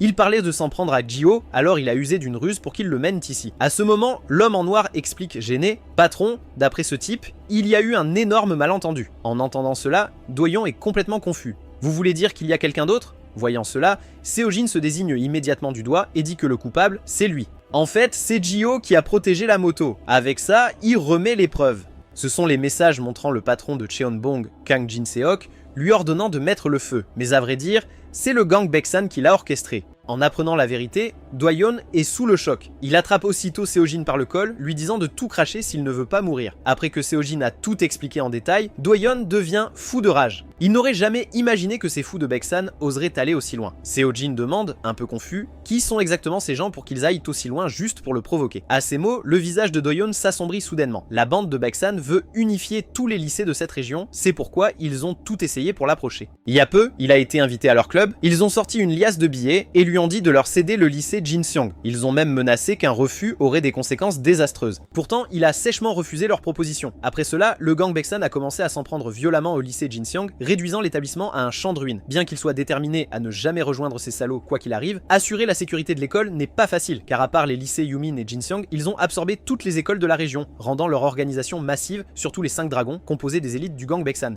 Pendant ce temps, 4 des 5 dragons du gang Baeksan se réunissent au QG. Taemin, le 5e du gang Baeksan, est très mécontent que Cheonbong ait bâclé le travail. Voyant cela, la 4e, Chuan-yuan, suggère d'aller détruire directement Jinsong High. À ces mots, l'intérêt de Maria, la 3e, s'éveille aussitôt. Pas besoin d'y aller tous, elle s'occupera seule de Do-yoon. Contre toute attente, le génie classé 2e met fin directement à leurs idées stupides, affirmant qu'il faut attendre les ordres d'en haut. Le chef les a prévenus de ne pas agir imprudemment. Mais juste au moment où le génie finit de parler, une silhouette pousse soudainement la porte. 5 dragons du gang Baeksan, ravis de vous voir. Sur ce, Min-woo du lycée Yumin le suit de près, cet endroit ruisselle encore d'or. Les affaires doivent marcher fort. Genius fait semblant en surface, disant que ce n'est pas si bien, juste de quoi s'en sortir. En coulisses, il glisse secrètement une pilule dans la boisson, puis l'attend à Min-woo, lui disant de boire. Il doit être fatigué du voyage. Cela va étancher sa soif. Min-woo devine probablement ce qu'il y a dedans et ouvre avidement la bouche, voulant le boire immédiatement. Mais Taeyang l'arrête à ce moment précis. Nous ne sommes pas ici pour nous amuser. Reprends-toi. En entendant cela, Minwoo pose le verre à contre-cœur, les mains tremblantes. La drogue l'a déjà bien atteint. Voyant cela, Genius sourit. On dirait que quelqu'un est très impatient. Commençons donc. Alors que le groupe s'assied pour discuter, Taeyang ne cesse de demander s'il y a des drogues plus fortes. Pour vaincre Minho, ils ont besoin d'effets plus puissants. Ça met Genius fou de rage. Il fracasse la table d'un coup de poing. Tu penses que le gang Baeksan est un dealer? Tiens ta langue. Si notre patron n'avait pas de lien avec ton père, nous t'aurions écrasé il y a longtemps. Si tu veux toujours renverser Yumin High, tu dois accepter des conditions avant qu'on ne travaille ensemble. Le lendemain, conscient de sa faiblesse, Jio s'entraîne désespérément, se préparant à affronter les membres du gang Baeksan. Mais s'entraîner seul a des limites physiques, alors il approche Hajun et le gag au sourcil pour demander comment devenir plus fort. Après un moment de réflexion, Hajun pense à quelqu'un. C'est l'un des plus forts membres disciplinaires de l'école, Ro Sunwoo, qui détient le titre du plus fort grappleur du lycée Yumin. Jio se lève immédiatement et demande où il est. Puis, en un éclair, il fonce vers l'endroit. Cela surprend Hajun et le gars au sourcil, car ce lieu est interdit aux autres élèves. Ignorant cela, dès que Jihyo ouvre le portail de la ferme, il est aussitôt maîtrisé au sol d'une main. Puis, comme on soulève un poussin, il le jette et lui intime de ne pas approcher de la ferme. Après avoir compris pourquoi, Jio s'excuse en s'inclinant maintes fois, mais il ne reçoit que de dures réprimandes. En l'observant, Jio se demande quel genre de personne il est. Pour apprendre ses techniques de lutte, il le suit chaque jour afin de découvrir ses préférences. Un lycéen de 18 ans se voit confier l'enfant illégitime que sa mère a eu sans le lui dire. Il avait d'abord prévu de s'en laver les mains et d'envoyer le bébé à un orphelinat. Mais en voyant les yeux innocents de son petit frère, il n'a pu s'empêcher de se souvenir de sa propre enfance démunie. Généreux, il décida d'héberger son frère inconnu. Avec l'aide de Minho, il a sécurisé la ferme de l'école et y a vécu secrètement. Même si les conditions empirèrent, il ne l'a jamais regretté. Dans sa vie amère, son frère Won devint sa seule raison de continuer. Et juste quand il pensait que cette vie pouvait durer, les usuriers qui avaient prêté de l'argent à sa mère surgissent, exigeant que Sunwoo leur fasse griller de la viande en personne. Ils ricanent que peu importe où Sunwoo se cache, ils peuvent le trouver. À ces mots, Sunwoo réprime sa rage, leur demandant pourquoi ils font des histoires alors qu'il paie les intérêts à temps pour sa mère. Contre toute attente, ils lui disent que des types leur ont racheté la dette. Ils ont même spécifiquement demandé ce que Sunwoo chérissait le plus. Pour remercier l'acheteur, il leur a aussitôt raconté que Sunwoo élevait son frère pour sa mère indigne. En apprenant la nouvelle, le monde de Sunwoo s'effondre. Il perd aussitôt le contrôle, saisit l'homme par le col, rugissant qu'il les avait avertis de ne pas toucher à Won. Mais l'homme rit indifférent et lui dit: ne devrais-tu pas plutôt vite aller voir ton frère au lieu de me punir maintenant? En entendant ça, Sunwoo le projette violemment. D'un air meurtrier, il les prévient de se tenir prêts. Si quoi que ce soit arrive à Won, il leur fera tous payer de leur vie. Là-dessus, Sunwoo se précipite dehors, courant désespérément vers la petite maison où il vit avec Won. Jihyo, qui le suivait, est interloqué. Perplexe, il décide de continuer à le suivre discrètement. À ce moment, Sunwoo atteint enfin la maison, mais en ouvrant la porte, il ne voit aucun signe de Won. Il fixe la pièce vide devant lui, incrédule. C'est un lieu que même les usuriers ignoraient, mais ce qu'il ne sait pas, c'est que son frère est parti de lui-même pour plier un coq en papier comme cadeau d'anniversaire pour lui. Won a dû s'éclipser pour acheter du papier de couleur, mais juste au moment où il s'apprête à rentrer chez lui, une voix l'interpelle soudainement. « Hé gamin, on est des amis de ton frère, tu veux traîner avec nous ?» Tard cette nuit-là, Sunwoo a fouillé presque toute la ville. Soudain, il entend faiblement son frère l'appeler. Quand il se retourne, c'est bien Hwan, qu'il cherchait désespérément. Au moment où il voit son frère, Sunwoo ne peut plus contenir ses émotions et se précipite, le serrant fort dans ses bras. Écoutant son explication, Sunwoo lui tapote doucement la tête comme un père en disant « Avoir Hwan, c'est tout ce dont j'ai besoin. Ne me fais plus jamais peur comme ça. » En entendant cela, Hwan sourit joyeusement. « Ne t'inquiète pas, tes amis m'ont amené ici en sécurité. » À peine a-t-il fini que ces trois voyous surgissent. L'officier Kim Do-hee du gang Baeksan sourit et dit « Enchanté, alors tu es Sang-woo. Désormais, vous nous paierez vos dettes, gang Baeksan. En clair, nous sommes vos nouveaux maîtres. » En l'entendant, Sang-woo comprend à peu près que ce sont eux qui ont racheté sa dette. Mais pour protéger son frère, il ne peut que feindre de ne pas les croire et les éviter d'abord. Mais, à l'improviste, Do-hee saisit la main de Hwan, le surprend et lui arrache le coq en papier. Ignorant complètement les pleurs suppliants de Hwan, il écrase de ses propres mains le cadeau préparé pour son frère, lui disant d'un air suffisant: dans ce monde compliqué, avoir un tuteur sans argent ni pouvoir mène à ce résultat. Voyant l'expression déchirée de son frère, une rage soudaine éclate en Sang-woo. Mais à ce moment-là, Jihyo, qui le suivait, surgit soudain et le repousse d'un coup de pied. Jihyo se tourne alors vers Sang-woo et dit « Ce n'est pas la ferme, je peux intervenir, non ?» Mais contre toute attente, à peine a-t-il fini, Sang-woo l'arrête brusquement car il s'occupera lui-même de quiconque menace son frère.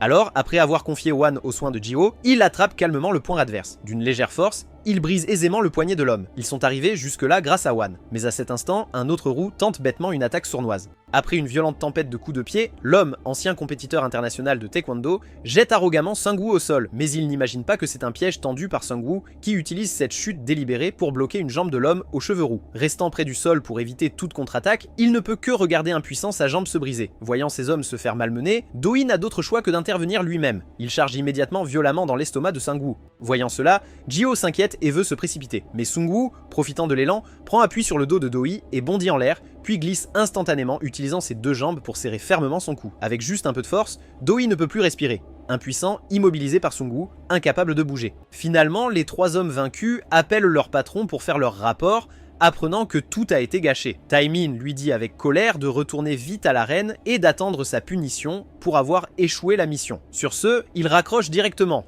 ignorant les supplications de Do-in, bien que Taemin sache pertinemment que Do-in ne peut pas battre Sung-woo. Mais Han Jae, dont l'utilité dans l'arène est épuisée, et pour remercier Ji-ho de son aide, Sung-woo propose de le rembourser. En entendant cela, Ji-ho se gratte les joues, gêné, puis rassemble son courage pour déclarer à voix haute qu'il veut apprendre à se battre avec lui, surtout les techniques de combat au sol qu'il a montrées ce soir. En entendant cette demande, Sung-woo est surpris, mais ne refuse pas. Le lendemain matin, Sung-woo attend déjà sur le terrain d'entraînement. En voyant les trois arriver pleins d'entrain comme prévu, Sung-woo ne peut s'empêcher de sourire. Les gens de Yumin High n'ont vraiment pas changé, mais ils demandent vite, l'air sombre, pourquoi il manque quelqu'un, ne leur avait-il pas dit de former une équipe? Contre toute attente, dès qu'il a fini, Seo-jin apparaît, l'air visiblement réticent. Ji-ho et les trois autres restent sans voix devant ce spectacle. Il a pourtant supplié de venir, et voilà qu'il agit comme s'il leur rendait un immense service. Entendant le tumulte, Sung-woo interrompt immédiatement et va droit au but. Après avoir sérieusement présenté un tas de techniques de combat, il dit que s'ils veulent apprendre le combat au sol, ils peuvent simplement trouver des vidéos en ligne et s'entraîner avec. Sur ce, il saisit une grosse pierre du sol et, sous le regard choqué de tous,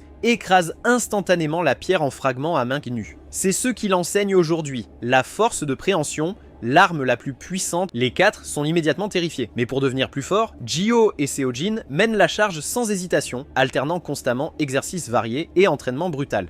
Même si leur paume se couvre de plaies, les quatre endurent jour après jour l'entraînement le plus rude. Après avoir enfin terminé la première étape de l'entraînement, Sung-woo demande à Ji-ho, confus, pourquoi il est si obsédé par l'idée de devenir plus fort, car c'est la première fois qu'il voit quelqu'un s'entraîner aussi sérieusement que lui. À ces mots, Ji-ho avoue qu'il aime vraiment le lycée Yumin. C'est ici qu'il s'est fait des amis pour la première fois, avec qui il aime s'entraîner. C'est aussi la première fois qu'il a autant hâte d'aller à l'école. Mais ensuite, des gens sont apparus, menaçant le lycée Yumin. Pour protéger ce qu'il a de plus cher, c'est pourquoi il veut devenir plus fort. À ce moment, en entendant ces mots, Sung-woo comprend enfin. Je comprends pourquoi Min-ho t'a entraîné. Tu ressembles beaucoup à quelqu'un qu'il appréciait. Pendant ce temps, Min-ho arrive chez quelqu'un. Après avoir poliment salué le propriétaire, il monte les escaliers avec aisance. Voyant la vaisselle empilée devant la porte, Min-ho ne peut s'empêcher de poser sa main sur la porte, demandant « Comment allez-vous ? Ça fait trop longtemps que je ne suis pas venu, n'est-ce pas ? Récemment, il s'est passé des choses intéressantes à l'école. Je dois te raconter une histoire. » En l'entendant, le garçon à l'intérieur bouge un peu. « Tu te souviens de l'élève de première année dont je t'ai parlé la dernière fois ? Il est passé de celui qui ne faisait qu'encaisser les coups à quelqu'un de pleinement adapté à l'arène. Jae-jung, l'arène que nous avons créée, les florissantes, qu'en penses-tu » Le garçon dans la pièce ne répond toujours pas, mais après avoir entendu l'histoire de Min-ho pour la première fois, son cœur s'émeut. Min-ho retourne à l'arène s'entraîner à la boxe. Voyant son abattement, Woo-bin comprend qu'il a vu Jae-jung. Apprenant que Jae-jung ne réagit toujours pas, Woo-bin le réconforte. « Attendons encore un peu.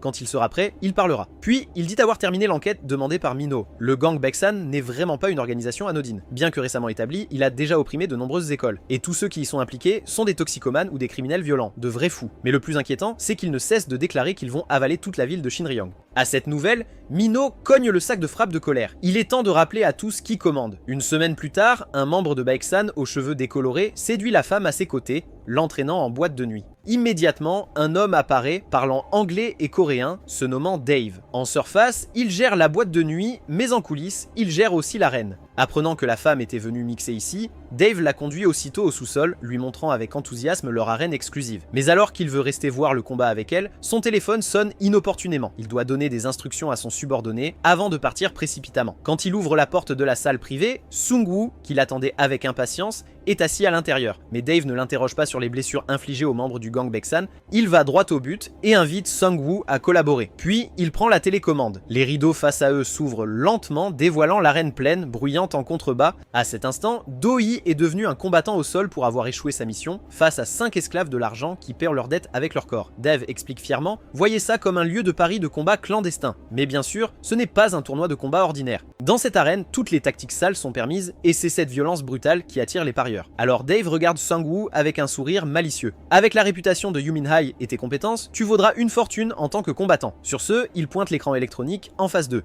Il affiche les montants des mises du public pour ce match. Avec une telle somme, la part du vainqueur sera énorme. Si Sang-woo coopère avec eux, non seulement il pourra rembourser ses dettes, mais aussi gagner une généreuse compensation. Sang-woo regarde la main tendue vers lui. Après un moment de réflexion, il dit qu'il doit y réfléchir. Après tout, il a quelqu'un à charge et se blesser serait grave. À ces mots, l'expression de Dave s'assombrit aussitôt. Mais pour ne pas l'aliéner, il sort généreusement sa carte de visite, lui disant de se décider cette semaine. Qu'il le contacte pour toute question. Après tout, le fait qu'ils puissent avoir cette conversation de gentleman est déjà sa clémence. Le lendemain, à la ferme de Yumin Hai, Sung-woo accompagne son frère pour nourrir les poulets, l'esprit troublé. Bien que la reine de Baeksan-gang soit démente, s'il peut y tenir un certain temps, il pourra échapper aux créanciers. Il peut aussi offrir à Wan un meilleur environnement pour grandir. Face à la visite soudaine de Ji-ho, Sung-woo lui demande aussitôt de garder son frère une journée, disant avoir quelque chose à régler ce soir. Ji-ho accepte, confus mais docile, mais il n'avait jamais imaginé les enfants si difficiles là à gérer. Après un court instant, il se sent complètement épuisé. Mais à ce moment-là, il découvre une carte de visite. On y lit clairement Baeksan-gang Club. Pressentant des problèmes, Ji-ho amène Ha-jun et le type au sourcil cette nuit-là, suivant l'adresse sur la carte, à un lieu avec une longue file. Mais alors qu'ils observent discrètement à quoi sert cet endroit, Seo-jun apparaît soudainement disant que c'est juste une boîte de nuit. Bien que mineurs et adultes puissent y entrer, les critères d'entrée seraient assez élevés. Comme c'est un club privé, il y a une sorte de mot de passe. Soudain, la foule s'agite. Il voit Han Jae-yu, malmené, tenter d'entrer, mais il est repoussé. Alors Ji-ho saisit l'occasion et, avec Seo-jun et les autres, accule Han Jae-yu seul dans une ruelle. Suite à l'interrogatoire de Ji-ho, Han Jae-yu propose de leur révéler tout ce qu'il sait à condition qu'il lui rapporte ce qu'il veut du club. Après l'accord de Ji-ho, Han Jae-yu se lance immédiatement dans une explication détaillée. Ce club, qui a l'air d'une église, a une sécurité si renforcée parce qu'à l'intérieur, c'est un lieu de pari sur des combats, l'arène. Il profite à des combats d'élèves du lycée, et l'arène est la raison pour laquelle il est dans cet état. Mais les gens dans l'arène ne sont pas là parce qu'ils veulent se battre. Ils sont tous soit endettés auprès du Baeksan-gang, soit victimes de chantage. Puis Han Jae-yu leur rappelle avec un sourire sinistre que la personne qu'ils cherchent pourrait avoir des liens avec le Baeksan-gang. Mais hélas, une fois dedans, il ne sortira plus. Car ces types mettent secrètement des drogues addictives dans les boissons. Une fois drogué, il deviendra leur esclave. Accro à vie, sans échappatoire. Alors les quatre, ayant appris la vérité, arrivent aussitôt à l'entrée du club. Une fois le mot de passe de Han Jae-yu prononcé, ils obtiennent immédiatement l'accès. Mais ils arrêtent spécifiquement Ji-ho et le gaz au sourcil. La raison, les personnes sans goût ne sont pas admises. Voyant cela, Ha-jun et Seo-jun jubilent en entrant dans le club, laissant Ji-ho et le gars au sourcil dehors en pleurs. Dès qu'ils entrent dans le club, pour mieux enquêter, ils décident aussitôt de se séparer. Seo-jun, en habitué de ces lieux, engage vite la conversation avec les femmes, demandant s'il existe un endroit plus intéressant dans le club. La femme comprend aussitôt et l'entraîne vers cet endroit. Pendant ce temps, dehors, Ji-ho et le gars aux sourcils tentent par tous les moyens de se rendre plus présentables. Tandis que le gars aux sourcils se demande où trouver des vêtements, la seconde d'après, il se retourne pour découvrir Han Jae-yu non loin. Il sourit aussitôt malicieusement en tendant leurs mains. Après avoir fouillé Han Jae-yu de fond en comble, Ji-ho et le gars aux sourcils ont enfin le goût des adultes. Arrivant de nouveau avec assurance à l'entrée du club, ils sont étonnamment autorisés à entrer. Mais de manière inattendue, le gars aux sourcils est de nouveau arrêté. Seul Ji-ho est autorisé à passer. En voyant l'expression suffisante de Ji-ho, l'homme aux sourcils manque de devenir fou. C'est en fait le pire des quatre. Pendant ce temps, Seo-jun a déjà suivi la femme sous terre. Quand elle pousse la porte avec précaution, c'est bien la reine mentionnée par Han Jae-yu. Mais à peine est-il surpris que Ha-jun, qui l'attendait ici, une femme à chaque bras, le raille pour son retard, puis l'air innocent, il dit qu'après s'être séparé de Seo-jun, il est resté là, et deux femmes l'ont gentiment amené ici. En entendant cela, Seo-jun est furieux. Pourquoi Ha-jun est-il si populaire auprès des femmes? Mais juste à ce moment-là, un nouveau match commence dans l'arène. Le coin rouge. La bande des 5 Coopers, fiers de leur record invaincu, contre le coin bleu, le célèbre combattant de Yumin Hai, Sang-woo. Mais avant le match, la bande lui fait boire un stimulant très addictif. Après que le garçon refuse, le chef de gang ricane, disant « Chaque combattant dans cette arène prend des drogues avant de monter. Combien de temps penses-tu pouvoir tenir contre eux dans cet état? Donc, au cas où, prends ça en premier. Si tu te fatigues en combattant, sors-le et avale-le. Ça changera le cours du match. » Après avoir accepté la drogue, Sung-woo est envoyé les mains nues dans la cage de combat et il affronte 5 combattants entièrement armés, invaincus et drogués. Au moment où la cage octogonale se referme, l'atmosphère s'enflamme instantanément. Ses camarades, accourus pour l'arrêter, sont sous le choc de cette scène. Ils ne saisissent pas pourquoi Sung Woo prendrait part à un combat si dangereux, mais pour Sung Woo dans la cage, c'est un engagement, impossible de reculer. Même si ce qui suit est une bataille brutale, il doit persister. À ce moment, un membre du gang prend son arme et lance une attaque. Mais de façon inattendue, son premier coup rate complètement. Au lieu de cela, Sung Woo saisit l'occasion, abaissant son corps pour attraper la cuisse de l'homme, soulevant une brute de 90 kg, serrant son cou et le projetant au sol. Cependant, alors que Sung Woo s'apprête à achever l'homme sous lui, une autre personne, voyant cela, brandit aussitôt une massue à pointe pour l'attaquer par surprise. Mais Sung Woo, conscient du danger, se penche en arrière, esquivant l'attaque et s'agrippant à l'agresseur, puis le soulève et exécute un féroce suplex arrière visant l'homme au sol, le percutant avec une force dévastatrice. En voyant Sung Woo maîtriser deux personnes d'un seul geste, Ha-jun et Seo-jun se sentent aussitôt moins inquiets. Mais à ce moment, un homme proche leur dit de ne pas crier victoire trop vite. Le gang des slashers n'est pas fort seulement par ses armes.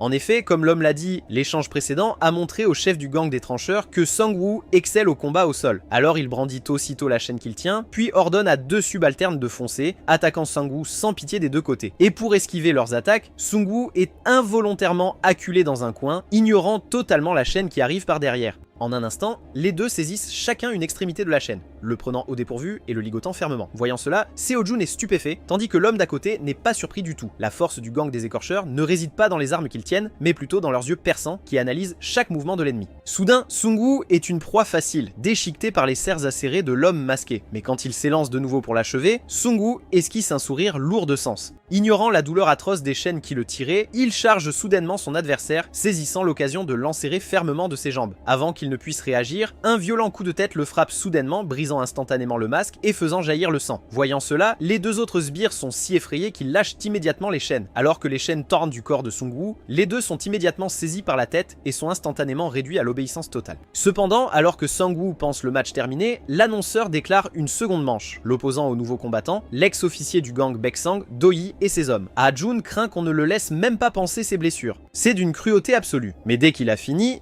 Seo-jin lui tape l'épaule, disant qu'ils ne peuvent pas laisser ces fous traiter Sung Woo ainsi. Ils doivent aller arrêter le prochain match. Mais contre toute attente, dès qu'ils montent sur la plateforme, l'annonceur les repousse aussitôt. Même le public en bas leur crie de dégager et de ne pas gâcher leur pari. En entendant cela, Seo-jin devient furieux, criant « Si ça ne vous plaît pas, montez et battez-vous !» Mais alors que l'impasse continue, une voix retentit soudainement de partout. Taemin se tient au microphone. « Tout le monde, calmez-vous. C'est un événement que nous avons préparé. Les paris sont ouverts pour le 3 contre 3 entre Yoon Min-hye et Do-hee. À peine a-t-il fini que les spectateurs sortent leur téléphone et parient. Devant la situation, Seo-jin et Ha-jun ne peuvent que rester sur la plateforme pour épauler leur aîné. Mais à la surprise générale, avant même le début du combat, Do-hee les nargue tous les trois, affirmant avec assurance qu'il est cette fois-ci fin prêt et qu'il remportera ce match. En l'entendant, Sung Woo lui dit de se taire et de finir vite. Ji-ho est encore à la maison, il garde son frère, il doit rentrer. Mais l'instant d'après, Seo-jin lui apprend que Ji-ho est aussi venu. En apprenant cette nouvelle, le cœur de Sung Woo se remplit immédiatement d'anxiété. Puis, faisant soudain face à Do-hee et ses deux hommes qui foncent à l'attaque, Sung Woo, trop inquiet pour son frère, est accidentellement saisi par Do-hee qui le projette violemment au sol. Sung Woo ne s'attendait pas à ce que ce gros bonhomme connaisse aussi des techniques de lutte, mais même ainsi, cela ne change rien car, quel que soit sur les prises, il peut toutes les gérer avec aisance. Alors, pour vite rejoindre son frère, Sung Woo lance un assaut féroce sur Do-hee, envoyant finalement l'homme de 136 kg voler d'un seul coup de poing. À ce moment, Ha-jun et Seo-jin ont déjà maîtrisé les deux autres. Alors que Sung Woo pense que le combat est terminé, Do-hee se met soudain à s'enfourner des poignées de pilules dans la bouche. Voyant cela, un subalterne proche veut avertir que c'est dangereux, mais on le menace de se taire et d'en prendre aussi. Ils sont tous morts s'ils perdent de toute façon. Avec ça, sous l'influence des drogues, Do-hee devient instantanément encore plus meurtrier qu'avant. Il fonce sur Sung Woo comme un fou. Sung Woo ne bronche pas et aussitôt frappe Do-hee à la tête. Mais ce qu'il ignore, c'est que ce coup n'a absolument aucun effet sur Do-hee. Au lieu de cela, sa tête est saisie d'une poigne de fer et aussitôt violemment projetée contre le sol en béton. Du sang jaillit aussitôt de sa bouche. À ce moment, Do-hee regarde Sung Woo, terrassé par lui, et insatisfait, continue de lui presser la tête et de la frapper frénétiquement jusqu'à ce que Sung Woo soit une mare de sang, respirant à peine. Cependant, juste au moment où Do-hee pense que la victoire est à portée de main, serrant le poing pour marteler la tête de Sung Woo, qui semblait mourant, intercepte miraculeusement son attaque et contre-attaque instantanément d'un coup de poing à la mâchoire, renversant complètement la situation perdante. À cet instant, Do-hee, cloué au sol, ne comprend pas pourquoi il ne peut toujours pas gagner malgré tant de drogue. En entendant cela, Sung Woo lui serre fermement le cou et dit « On ne devient vraiment fort que lorsqu'on a quelque chose à protéger ». Pendant ce temps, Ji-ho, dans le club, cherchant Sung Woo, est accidentellement ciblé par Dave, le gérant, qui envoie aussitôt ses subordonnés l'attaquer.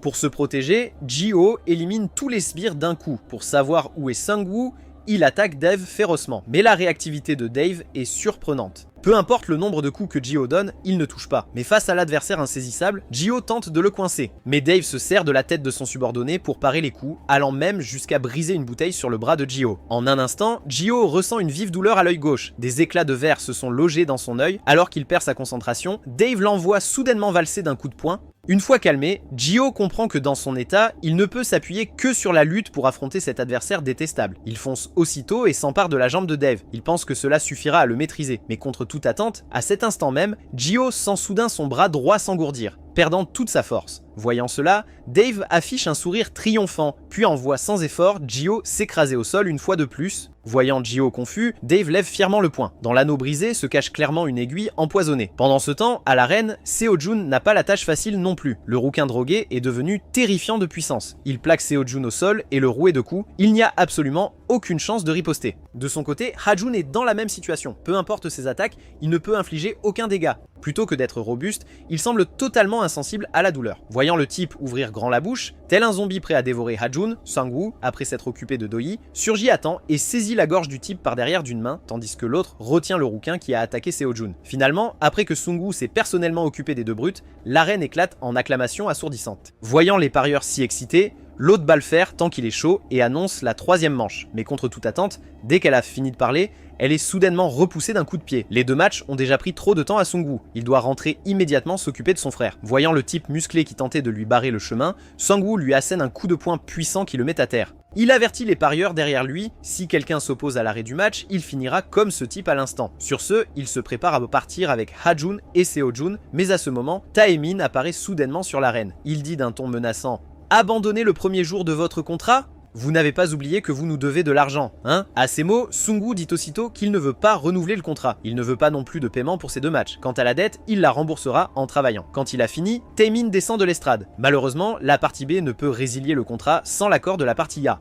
Si vous ne cédez pas, j'userai de force pour vous soumettre. Là-dessus, il ramasse nonchalamment le subordonné à terre et le lance sur Sang-woo avant qu'il ne réagisse. Voyant cela, Sang-woo bloque vite des deux mains. Ce type est assez méprisable pour utiliser son propre subordonné comme arme. Furieux, il est sur le point de renvoyer l'homme quand il découvre qu'il n'y a personne devant lui. Au moment où il réagit, Taemin est déjà apparu derrière lui tel un fantôme. Il dit d'un ton glacial que vous ne quitterez pas l'arène. Puis il fait sortir tous les joueurs du club. En voyant la foule sortir, le gars aux sourcils, qui patientait dehors, est totalement perdu face à ce qui se passe à l'intérieur. Il demande anxieusement au gérant de le laisser entrer, mais l'homme refuse de céder. Le gars aux sourcils sait qu'il ne peut plus attendre et serre les poings, prêt à se battre. Mais avant qu'il ne puisse faire un geste, deux agents de sécurité l'attrapent soudainement. Le gérant sourit méchamment et lève le poing pour donner une leçon au type aux sourcils. Au moment où il allait y arriver, Mino surgit de nulle part et saisit fermement le poing. Puis, d'une puissante poigne, il écrase instantanément toute la main de l'homme et en quelques gestes, il met à terre les deux voyous qui maîtrisaient le gaz aux sourcils. Minho est apparu juste à temps car il y a une demi-heure, Mishu a reçu une demande de Jiho lui demandant de s'occuper d'un enfant. Craignant que quelque chose de grave n'arrive, elle a demandé à son frère Minho de l'accompagner.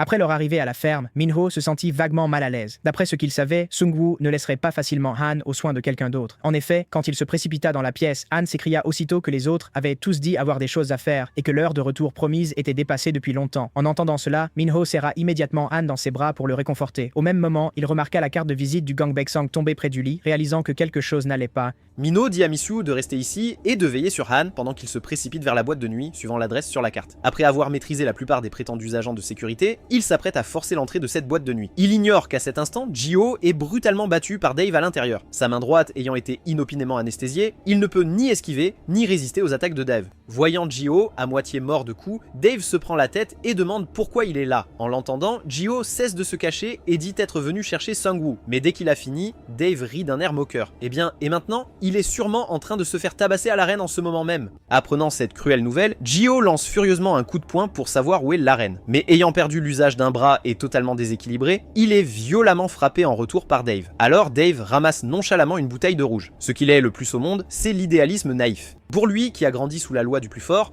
pour atteindre ses objectifs, il peut tout jeter. Alors Dave fracasse violemment la bouteille de vin sur la tête de Gio. En un instant, Gio devient presque comme un cadavre, ne lui restant qu'une faible respiration. Mais à ce moment, un téléphone sonne. Dave décroche immédiatement son téléphone et répond. On lui annonce soudain des problèmes à l'arène. En entendant cela, Gio tremble et lève la tête. Se pourrait-il que Sang-woo les combatte? Puis il entend Dave dire qu'il doit s'y rendre aussi. Ji-ho panique aussitôt. Non, pour Sang-woo, il doit trouver un moyen d'arrêter ça. Soudain, il se souvient d'une escalade à main nue pas si longtemps auparavant. Le sommet était à portée, mais il avait atteint ses limites et ne pouvait plus monter. Mais heureusement, une main l'a hissé juste à temps. Dès qu'il a vu que c'était Sang-woo, il s'est cru sauvé. Mais contre toute attente, l'instant d'après, Sang-woo lâcha prise, le laissant tomber des 100 mètres de falaise. Mais à ce moment de vie ou de mort, il a miraculeusement déployé une force incroyable, s'accrochant désespérément à un rocher et réussissant à sauver sa vie. Voyant cela, Sang-woo sourit, lui disant de toujours se souvenir de ce sentiment. La puissance libérée face à une crise mortelle, c'est le potentiel humain. Tant que tu as la force de bouger un seul doigt, tu peux renverser la situation à tout moment.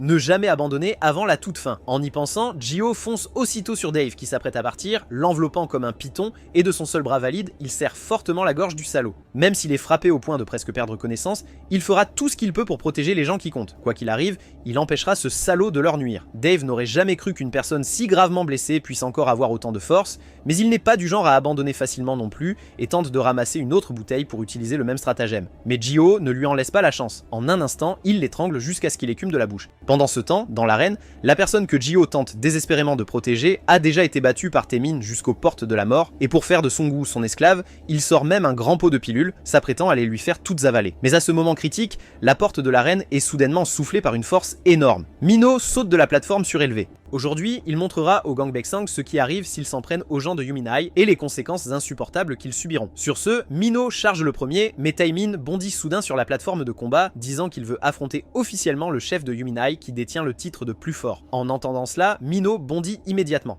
Après avoir porté plusieurs coups, tous sont facilement esquivés par Taemin. Il se prend même accidentellement un coup de pied sauté. Minho ne s'attendait pas à une attaque d'un endroit si inattendu. Alors que Taemin disparaît mystérieusement, une voix sinistre surgit soudainement derrière Minho. « Montre-moi ta puissance, si tu peux suivre ma vitesse ». Sur ce, Taemin lance des attaques sur Minho de toutes parts, tel un fantôme. Cette vitesse, trop rapide à suivre, met immédiatement Minho dans une position extrêmement passive. Après avoir été pris au dépourvu et projeté par un coup de poing, Minho s'appuie difficilement contre la balustrade. Voyant cela, Taemin ne peut s'empêcher de se moquer de lui. Et si je te donnais une chance de te battre dans l'arène aussi? Les combattants blagues du lycée Yumin attireraient une foule immense. En entendant ces mots dégoûtants de ses propres oreilles, Minho, furieux, vise sa tête d'un coup de pied en voyant instantanément ce salaud voler. Ce coup inattendu fait réaliser à Taemin que la puissance de Minho n'était peut-être pas que de rumeurs. Il doit profiter de sa vitesse pour attaquer en premier. Avant de trouver une ouverture, il est surpris et frappé par Minho à nouveau. Cette puissance et vitesse absurde laisse Taemin complètement incrédule. Se remémorant son enfance, venu à l'étranger avec son père missionnaire, il fut innocemment et brutalement massacré par une organisation criminelle. Seul survivant, il fut enfermé dans une pièce sombre,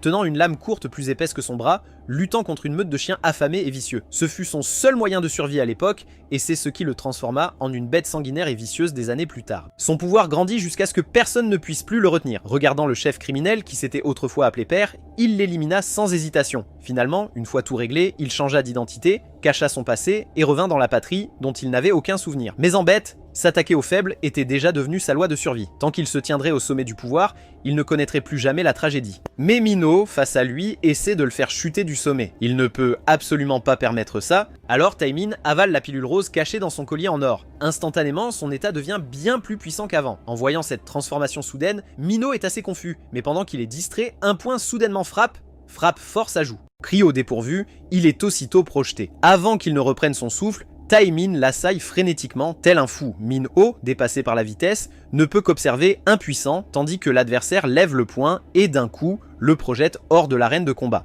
Voyant Minho inerte au sol, comme mort, Taemin sort aussitôt son téléphone pour annoncer la bonne nouvelle à Boss Taeseon. Mais à cet instant, une voix surgit de derrière. Minho, qui était allongé par terre, se relève en fait. Ce n'est pas fini. Ça commence à devenir intéressant. Ne me dis pas que tu as déjà utilisé tous tes coups, mais tu peux en lancer 100 de plus si tu veux. Je vais te montrer la vraie puissance du lycée Yumin. Pendant ce temps, Gio, après s'être occupé de Dave, regardant la scène terrifiante du club, pense que Sang-woo et les autres ont livré un combat acharné ici. Inquiet, il veut immédiatement aller aider, mais son corps meurtri trouve même la simple marche extrêmement difficile. Alors qu'il est perdu, l'homme aux sourcils arrive en courant vers lui, criant « Pas d'inquiétude, Minho est là !» Ses employés au sol ont tous été maîtrisés par Minho. À ces mots, le cœur anxieux de Jio s'apaise enfin. Il s'apprête à chercher Minho avec le gars aux sourcils, mais à cet instant, quelques retardataires apparaissent dans la boîte de nuit. Voyant cela, l'homme aux sourcils se lève sans hésiter et dit à Jio de se reposer. Il s'occupera d'eux. Étant aussi élève de Yuminai, il doit bien jouer ce rôle. Alors que Sourcil entre en mode combat de son côté, le deuxième affrontement entre Minho et Taemin dans l'arène commence. Après plusieurs rounds de tests, Minho découvre que Taemin est un combattant axé sur la mobilité, qui compte sur une vitesse extrême. Donc, relativement parlant, sa puissance est encore à un niveau tolérable, mais le prendre avec des techniques de grappling reste très difficile, et s'il ne fait pas attention, il se fera de nouveau tabasser. Voyant Minho devenu son souffre-douleur, la confiance de Taemin enfle comme jamais. Autrefois, il dominait toute l'école au sommet du pouvoir, mais il réalisa vite qu'il avait besoin de plus, de l'argent. Dans cette société où l'argent est roi, pour en gagner, il n'a pu que se lancer dans de petits commerces. Mais peu après, il fut tabassé par un gang de rue. Cependant, alors qu'il pensait être à jamais piétiné, quelqu'un apparut et le sauva, lui montrant ce à quoi ressemblait une organisation vraiment puissante dans ce monde. Non seulement ils ont une organisation stable et un pouvoir immense, mais ils ont aussi accumulé d'énormes richesses par ces méthodes. Donc, à son invitation, il a choisi de les rejoindre sans hésitation, comme s'il trouvait enfin sa place. Par conséquent, aux yeux de Taemin, Yuminhai, avec sa réputation autrefois notoire, ne ferait jamais le poids face à son gang Baeksan. Voyant Minho de nouveau gravement blessé au sol, Taemin lui dit de se rendre vite, sinon plus il traîne, plus son sort sera terrible. En entendant cela, Minho essuie le sang de son visage, puis sourit avec confiance, se lève et déchire sa chemise. Après avoir encaissé tant de coups, il a enfin trouvé une solution, abandonner sa vision et se fier purement à ses sens pour suivre la vitesse de son adversaire. Cet acte provocateur met immédiatement Taemin en rage. Il attaque Minho de toutes parts avec une fureur implacable, tandis que Minho serre les dents et encaisse la grêle de coups, se remémorant les paroles de son maître. Quand tes yeux ne peuvent pas suivre l'ennemi, tu dois sentir leurs mouvements avec ton cœur. Abandonnez les façons de combattre humaines. À partir de maintenant, devenez la bête la plus féroce. Ainsi, face au point de Taemin qui arrivait à nouveau, Minho les esquive avec une précision parfaite. Bien que tout soit noir devant lui, il perçoit le rythme de son adversaire. Auparavant, en se fiant à la vue, Minho avait toujours un temps de retard. Mais maintenant, avec ses sens aiguisés pour ressentir les schémas d'attaque et le rythme de son adversaire, il peut prédire les prochains mouvements de Taemin tout en évitant parfaitement les attaques. Il fait s'abattre ses poings sur son adversaire avec une précision absolue en assénant un coup dévastateur sur la joue de Taemin. Minho reprend instantanément l'initiative et porte le coup dévastateur final. À ce moment, Taemin, méconnaissable sous les coups, ne comprend pas pourquoi il a perdu. En entendant cela, Minho arrache le bandeau qui lui couvre les yeux. Il dit d'un ton sévère que pendant tes 100 coups, un seul coup parfait me suffisait. Celui qui se bat par conviction contre celui qui se bat par désir, voilà la différence entre nous. Sur ce, il appuie fort sur la poitrine de Taemin en guise d'avertissement. À partir d'aujourd'hui, cette boîte de nuit ferme. Si je revois cette opération, ce sera la guerre avec Yuminhai. À cet instant, Eyebrow Guy et Jio, après avoir réglé les derniers voyous de la boîte, en arrivant à l'arène, voient clairement leurs trois amis gravement blessés au sol et la silhouette victorieuse de Minho. Il ne peut imaginer à quel point ils seraient tous morts misérablement ce soir si Minho n'était pas venu. Quelques jours plus tard, l'affrontement avec le gang Baeksan semble un rêve. Après s'être réveillé du rêve, la vie de tous reprend peu à peu son cours normal. Le gaz aux sourcils se fait une nouvelle coiffure qu'il juge super cool. Sang-woo rejoint l'équipe disciplinaire et se prépare aussi à quitter la ferme, utilisant plusieurs mois de salaire anticipé du propriétaire du restaurant Grill pour trouver un meilleur logement avec son frère. Cela devrait être une bonne nouvelle, mais l'expression de Sang-woo devient soudainement laide. Il n'aurait jamais rêvé que ces salauds d'usuriers, mais l'expression de Sang-woo s'assombrit soudain. Il n'avait jamais imaginé ces salauds d'usuriers. De plus, Sang-woo ne veut plus en vouloir à sa mère. Après tout, l'argent peut obscurcir le jugement des gens, et peut-être sa mère avait-elle des raisons qu'elle ne pouvait pas expliquer. Juste à ce moment, le camion de déménagement arrive enfin. Sung-woo dit à Jio de venir s'entraîner chez lui de temps en temps, car ces gars du gang Baeksan pourraient réapparaître d'une manière ou d'une autre la prochaine fois. D'après ce que les squads disciplinaires sait, les affaires du gang Baeksan semblent dépasser la simple arène, et c'est bien le cas, car la boîte de nuit ne peut plus fonctionner. Pour son grand retour, Taemin profite de ce jour où le gang Baeksan a une réunion de direction à son QG, prévoyant de voler avec Dave une partie de la drogue cachée ici pour la revendre. Mais alors qu'il croit son plan parfait et pousse la porte de l'entrepôt, il découvre Genius, l'un des 5 dragons du gang Baeksan, assis là sur un tas de drogue à l'attendre. Voyant cela, Dave dit vite à Taemin de partir. Il restera ici pour retenir Genius. En entendant cela, Taemin n'a d'autre choix que de fuir d'abord et d'attendre une chance de sauver Dave, mais il ne s'attendait pas à ce que les deux autres membres des 5 dragons, Maria et Chuan Yuan, bloquent déjà la sortie. Maria sourit méchamment et dit que la réunion exécutive d'aujourd'hui est pour décider la punition des échecs. Ce n'est que maintenant que Taemin réalise qu'il est tombé dans le piège de ces méchants. Fou de rage, il fonce immédiatement pour les tabasser, mais avant même que son poing ne les touche, il est instantanément frappé par Maria, puis il devient un sac de frappe sous ses coups écrasants. Temin sait bien qu'il est déjà blessé. Combattre ces gens plus longtemps est au-delà de ses forces, alors il décide de s'échapper d'abord. Mais Nuwan suit sa vitesse et lui assène un coup de poing le premier, le projetant au sol. Voyant Temin gicler du sang, Nuwan sourit malicieusement. Cette vitesse dont tu es si fier ne reviendra pas, quel dommage. Sur ce, il serre la jambe gauche de Temin de son bras. Genius, après s'être occupé de Dave, annonce la punition de Temin, le traître du gang Beksan, lui briser la jambe, le rendant à jamais un infirme qui ne pourra qu'encaisser les coups. Quelque temps plus tard, les trois, y compris Ji-ho, se sont en grande partie remis de leurs blessures. Ils discutent d'aller à l'arène de combat pour s'entraîner un peu, mais de manière inattendue, à ce moment, Minho apparaît avec une expression sombre. Dans la confusion générale, il va droit sur Gi-ho et dit « On dirait que toi et ma sœur vous entendez bien. S'expliquer par des mots, ce n'est pas le style de Yuminai. Rendez-vous à l'arène de combat, je te défie en duel. » Bientôt, la nouvelle que Minho allait affronter un étudiant de première année se répand comme une traînée de poudre. Tout le monde est très excité de revoir les prouesses de Minho, mais Gi-ho se sent condamné. Il tombe dans un profond désespoir. Voyant Gi-ho soupirer ainsi, Seo-jun le taquine, lui demandant s'il a peur. En entendant cela, Gi-ho explique, plein d'inquiétude, qu'il ne s'inquiète pas d'être battu ou de perdre. Minho le ferait progresser, puis son visage rougit d'un coup. Il craint que Minho ne le laisse plus contacter Mi. En l'entendant, Seo-jun s'étrangle avec son eau, choqué. Tu sors vraiment avec sa sœur? Puis, tapotant l'épaule de Ji-ho, il dit que si tu affrontes Minho dans cette relation floue, seul toi en pâtiras, donc tu dois confirmer la relation avant le conflit. Il dit ensuite à Ji-ho de se rassurer complètement, il est expert en la matière, et l'écouter est la bonne chose à faire. Ainsi, guidé par Seo-jun, Gi-ho enfile une tenue élégante, puis envoie un message à Mi pour la retrouver au café après les cours, et prépare un cadeau pour sa déclaration. Face à l'aide si prévenante de Seo-jun, Ji-ho dit que peu importe le résultat, il lui offrira un repas, lui demandant d'attendre dehors pour qu'ils aillent ensemble à l'arène de combat une fois qu'il aura fini. En attendant, Ji-ho avale nerveusement son café. Quand il voit Mi enfin arriver et demander ce qu'il voulait, Ji-ho bégaye aussitôt maladroitement et fouille frénétiquement le coin du canapé, puis brandit soudain le cadeau qu'il avait préparé plus tôt, disant qu'il avait pensé à elle à mi-chemin et voulait lui offrir ce cadeau.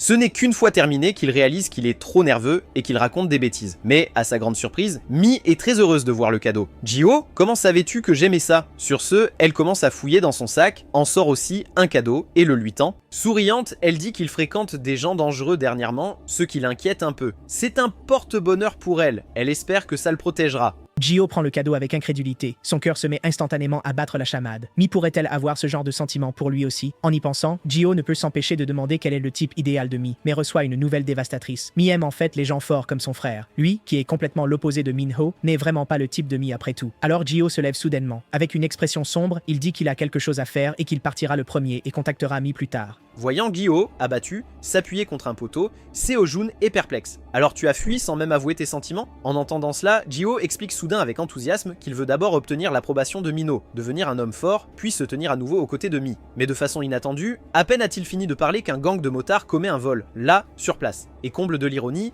ils volent le cadeau que Mi venait de donner à Ji-ho. Voyant cela, Ji-ho est absolument furieux. Il s'apprête aussitôt à les poursuivre pour récupérer le cadeau, mais Seo-jun lui saisit l'épaule, lui disant avec confiance de ne pas s'en faire, qu'avec lui, le meilleur pilote, il les arrêtera. Seo-jun emmène Ji-ho en embuscade sur leur chemin d'évasion, apparaissant soudain et brandissant une batte, projetant un voyou à moto au loin, tandis que le groupe reste totalement désorienté. Ji-ho saisit l'occasion et bondit aussitôt, rattrapant le roux voleur du cadeau, lui intimant de tout rendre s'il ne veut pas mourir. Mais contre toute attente, le roux démarre sa moto. En un instant, il projette Gi-ho, qui perd l'équilibre. Voyant le roux s'apprêter à s'enfuir, désespérément, Ji-ho s'accroche à l'arrière de la moto. En un instant, une explosion retentit. Le roux n'a pas d'autre choix que de sauter pour se sauver. Voyant Gi-ho aller si loin pour un si petit objet, il brandit le sac cadeau et le jette soudainement dans la rivière derrière lui. Souriant méchamment, il dit « Si tu le veux tant, va le chercher là-bas si tu peux ». Voyant cela, Gi-ho est terrifié. Sans réfléchir, il saute du pont après le cadeau. Pendant ce temps, dans l'arène de combat, tous les élèves sont rassemblés, attendant anxieusement avec Minho que Gi-ho apparaisse. Voyant cela, l'homme aux sourcils pense que tout est de sa faute. Il n'aurait pas dû laisser Gi-ho sortir seul avec Seo-jun pour rencontrer Mi dans cette situation. Il ne sait vraiment pas ce qui s'est passé après la confession. En entendant cela, Ha-jun, effrayé, couvre vite la bouche de l'homme aux sourcils. Mais de façon inattendue, il est déjà trop tard. En un instant, la nouvelle que Gi-ho est allé se confesser à Mi se répand dans toute l'arène de combat.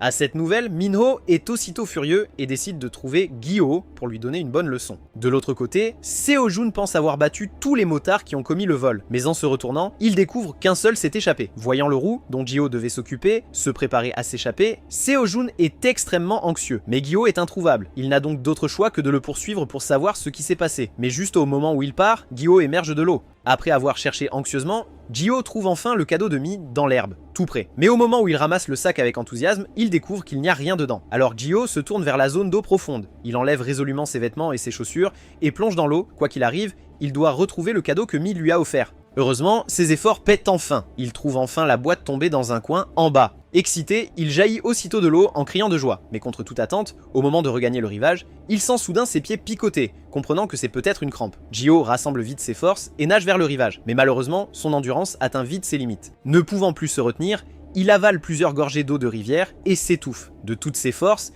il appelle désespérément à l'aide. Mais à cet instant, Mino surgit et le sort de l'eau. Après avoir été ramené à terre, l'homme aux sourcils et Hajun lui demande, inquiet, pourquoi il a sauté dans la rivière. Et s'il n'avait pas entendu ses cris, il se serait noyé. En entendant cela, Gyo raconte toute l'histoire devant Mino, puis sort le cadeau que Mi lui a donné. En l'ouvrant, il découvre un sifflet. Et quand Mino voit ce sifflet, il est sous le choc car c'est la chose la plus importante qu'il ait donnée à sa sœur quand ils étaient jeunes